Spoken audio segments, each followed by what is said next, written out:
ಭಯ ಸ್ಟಾರ್ಟಿಂಗ್ ಇತ್ತು ಸರ್ ನನಗೆ. ಅಂದ್ರೆ starting complete field day change ಮಾಡಿದಾಗ ನನಗೆ ಐಡಿಯಾ ಇರಲಿಲ್ಲ ಹೇಗೆ ಸ್ಟಾರ್ಟ್ ಮಾಡ್ಬೇಕಂತ. ನೋಡಿ, ಒಂದೊಂದ್ಸತಿ ವಿಧಿವಶಾತ್ ಆಟಗಳು ಹೆಂಗಿರುತ್ತೆ ಅಂತಂದ್ರೆ ಸೆಕೆಂಡ್ PUC ಮುಗಿಸಿ ಡೆಂಟಲ್ನ ರಿಜೆಕ್ಟ್ ಮಾಡಿ, ಡೆಂಟಲ್ ಕಾಲೇಜ್ ಹೋಗೋದನ್ನ ರಿಜೆಕ್ಟ್ ಮಾಡಿ, ನಾವು ಟಾಪ್ ಕಾಲೇಜಲ್ಲೇ ಆಕಿಗೆ ಸಿಕ್ಕಿತ್ತು ಡೆಂಟಲ್.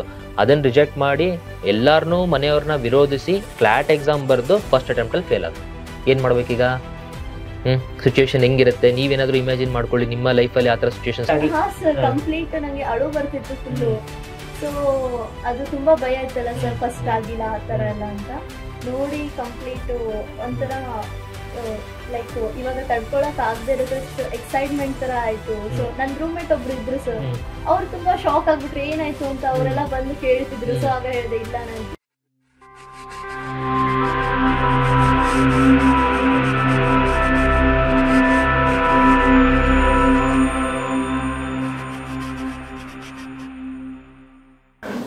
ನಮಸ್ಕಾರ, welcome to Coparage study circle for competitive examination. ಇವತ್ತು ನಮ್ಮ ಜೊತೆ ಮತ್ತೊಬ್ಬರು ಗೆಸ್ಟ್ ಇದ್ದಾರೆ. She is a pride of Coparage, Suchetana. ಅವರು ಕ್ಲಾಟ್ ಎಕ್ಸಾಮಿನೇಷನ್ 2022 ಕ್ರ್ಯಾಕ್ ಮಾಡಿ ಇವಾಗ 2023 ನ್ಯಾಷನಲ್ ಲಾ ಸ್ಕೂಲ್ ಬೆಂಗಳೂರಿಗೆ ಸೆಲೆಕ್ಟ್ ಆಗಿದ್ದಾರೆ. ಅವ್ರ ಜರ್ನಿ ತುಂಬ ರಫ್ ಆಗಿತ್ತು. It was not a easy path. ಅವರಿಗೆ ತುಂಬ ಸ್ಟ್ರಗಲ್ ಮಾಡಿ ಈ ರಿಲೇಟೆಡ್ ಎಕ್ಸಾಮ್ಸಲ್ಲಿ ಅವ್ರು ಸ್ಟ್ರೈವ್ ಮಾಡಿ ಒಮ್ಮೆ ಒಂದು ಅಟೆಂಪ್ಟ್ ಅವ್ರು ಫೇಲ್ಯೂರ್ ಆಗಿ ಆ ಟೈಮಲ್ಲಿ ಅವರು ಅದನ್ನು ಕಷ್ಟ ಬಿದ್ದು ಮತ್ತೆ ಅವರು ಛಲ ಬಿಡ್ದಂಗೆ ಅದ್ರ ಮೇಲೆ ಮತ್ತೆ ಎಫರ್ಟ್ಸ್ ಹಾಕಿ ಫೈನಲಿ ಅವರು ಫೈನಲ್ ಲಾಫ್ನ ಕಂಡಿದ್ದಾರೆ. ಸೊ ಹಾಗಾಗಿ ಅವರು ಇವತ್ತು ನಮ್ಮ ಜೊತೆ ಇಂಟರ್ವ್ಯೂ ಕೊಡ್ತಿದ್ದಾರೆ. ಅವ್ರ ಪ್ರಿಪ್ರೇಷನ್ ಹೆಂಗಿತ್ತು, ಅವ್ರು ಎಷ್ಟನೇ ವಯಸ್ಸಿಂದ ಸ್ಟಾರ್ಟ್ ಮಾಡಿದ್ರು ಪ್ರಿಪ್ರೇಷನನ್ನು, ಅವ್ರ ಸ್ಕೂಲ್ ಡೇಸ್ ಹೆಂಗಿತ್ತು, ದೆನ್ ಎಷ್ಟು ಅವರ್ ಓದ್ತಾರೆ, ಇದೆಲ್ಲ ವಿಚಾರಗಳ ಬಗ್ಗೆನೂ ನಾವು ಒಮ್ಮೆ ಇವತ್ತು ಮುಕ್ತವಾಗಿ ಅವ್ರ ಜೊತೆ ನಾವು ಚರ್ಚೆ ಮಾಡ್ತೀವಿ. ಅದರ ಜೊತೆಗೆ ಎಲ್ಲ ಸತಿನೂ ಕಂಪ್ಲೀಟ್ ಒಂದೇ ಅಟೆಂಪ್ಟಲ್ಲಿ ಸಕ್ಸಸ್ ಆಗಿರೋಂಥ ಕ್ಯಾಂಡಿಡೇಟ್ಸು ಭಾಳ ಕಮ್ಮಿ. ಅವರನ್ನು ಮೋಟಿವೇಶನ್ ಹಿಡ್ಕೊಂಡ್ಬಿಟ್ಟು ಕೆಲವು ಸತಿ ಏನಾಗುತ್ತೆ, ನಮ್ಮ ಹುಡುಗರು ಆ ತಾಳ್ಮೆನ ಕಳ್ಕೊಂಡ್ಬಿಡ್ತಾರೆ, ಆ ಝೀಲ್ನ ಕಳ್ಕೊಂಡ್ಬಿಡ್ತಾರೆ, ಛಲನ ಕಳ್ಕೊಂಡ್ಬಿಡ್ತಾರೆ. ಒಂದು ಅಟೆಂಪ್ಟಲ್ಲಿ ಆಗಲಿಲ್ಲ ಅಂದರೆ ಡಿಪ್ರೆಷನ್ ಆಗೋದು, ಬೇಜಾರಾಗೋದು ಈ ಥರ ಮಾಡ್ತಾರೆ. ಹಾಗಾಗಿ ಈಕೆ ಕೂಡ ಫೇಲ್ಯೂರ್ ಕಂಡ್ರೂ ಕೂಡ ಎಲ್ಲವನ್ನೂ ಮೆಟ್ಟಿ ನಿಂತು ಕಷ್ಟ ಬಿದ್ದು ಓದಿ ದೆನ್ ಮತ್ತೆ ಅವರು ಸಕ್ಸಸ್ಸನ್ನು ತೊಗೊಂಡಿದ್ದಾರೆ. And today she is one of the celebrity.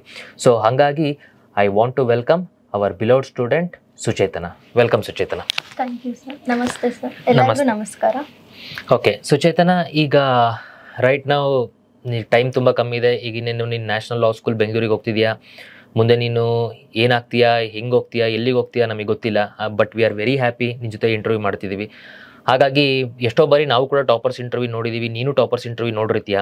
ಆ ಟಾಪರ್ಸ್ ಇಂಟರ್ವ್ಯೂಗಳಲ್ಲಿ ಒಂದ್ಸತಿ ಗೆದ್ದ ಮೇಲೆ ಏನೇನೋ ಹೇಳ್ಬಿಡ್ತಾರೆ, ದಿನಕ್ಕೆ 18 ಅವರ್ ಓದಿದೆ, ಹಂಗೆ ಮಾಡಿದೆ, ಹುಟ್ಟಿದಾಗಿಂದರೆ ನಾನು ಬ್ರಿಲಿಯಂಟ್ ಇದ್ದೆ, ನಾನು ಫೇಲ್ಯೂರ್ ಕಂಡೇ ಇಲ್ಲ, ನಾನು ತುಂಬ ಜಾಣೆ, ಹಿಂಗೆಲ್ಲ ಹೇಳಿರೋಂಥದ್ದಿದೆ.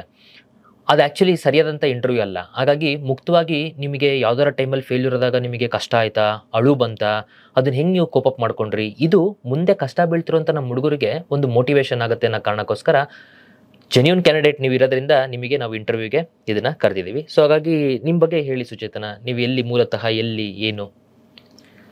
ನನ್ನ ಹೆಸರು ಸುಚೇತನ. ಸೊ ನಾನು ಬಂದ್ಬಿಟ್ಟು ಹುಟ್ಟಿದ್ದು ಬೆಳೆದಿದ್ದು ಎಲ್ಲ ರಾಣೆಬೆನ್ನೂರಿನಲ್ಲಿ ಸರ್. ಆಮೇಲೆ ನನ್ನ ಸ್ಕೂಲಿಂಗ್ ಕೂಡ ನಾನು ಪ್ರೈಮರಿಯಿಂದ ಹೈಸ್ಕೂಲ್ ಕಂಪ್ಲೀಟ್ ಒಂದೇ Om national public school CBSE syllabus ಅಲ್ಲಿ.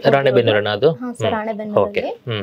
PUC ಬಂದ್ಬಿಟ್ಟು ರಾಣೆಬೆನ್ನೂರಲ್ಲಿನೇ ದೇವಿಕಾ ಸೈನ್ಸ್ PU ಕಾಲೇಜಲ್ಲಿ ನಾನು ಸೈನ್ಸಲ್ಲಿ ನನ್ನ PUC ಮುಗಿಸ್ಕೊಂಡಿದ್ದು. ಸೊ ಎಲ್ಲ ಸೈನ್ಸ್ ಸ್ಟೂಡೆಂಟ್ ಥರ ನಮಗೂ ಕೂಡ ಅದೇ ಪ್ರೆಷರೈಸ್ ಮಾಡಿದ್ರು, ಲೈಕ್ ನೀವು ನೀಟ್ಗೆ ಹೋಗಿ, ಇಲ್ಲ JEE ಮಾಡಿ, ಇಲ್ಲ CET ಮಾಡಿ ಅಂತ. ಸೊ ನಾನು PCMB ಬಯಾಲಜಿ ಸ್ಟೂಡೆಂಟ್ ಆಗಿದ್ರಿಂದ ನೀಟೇ ತಗೋಬೇಕಾಯ್ತು.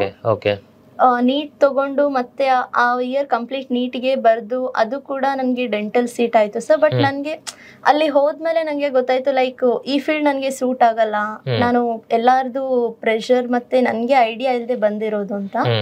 ಸೊ ಅದು ಲೇಟ್ ಆಗಿತ್ತು. ಬಟ್ ಆದರೂ ನಾನು ಇಂಟ್ರೆಸ್ಟ್ ಇಲ್ಲದೆ ಇರೋ ಫೀಲ್ಡಲ್ಲಿ ಹೋಗಬಾರ್ದು ಅಂತ ಮತ್ತೆ ನಾನು ಕಂಪ್ಲೀಟ್ ಫೀಲ್ಡೇ ಚೇಂಜ್ ಮಾಡಿ ಲಾ ಎಕ್ಸಾಮ್ಗೆ ಪ್ರಿಪೇರ್ ಆಗಕ್ಕೆ ಸ್ಟಾರ್ಟ್ ಮಾಡಿದ್ದೆ.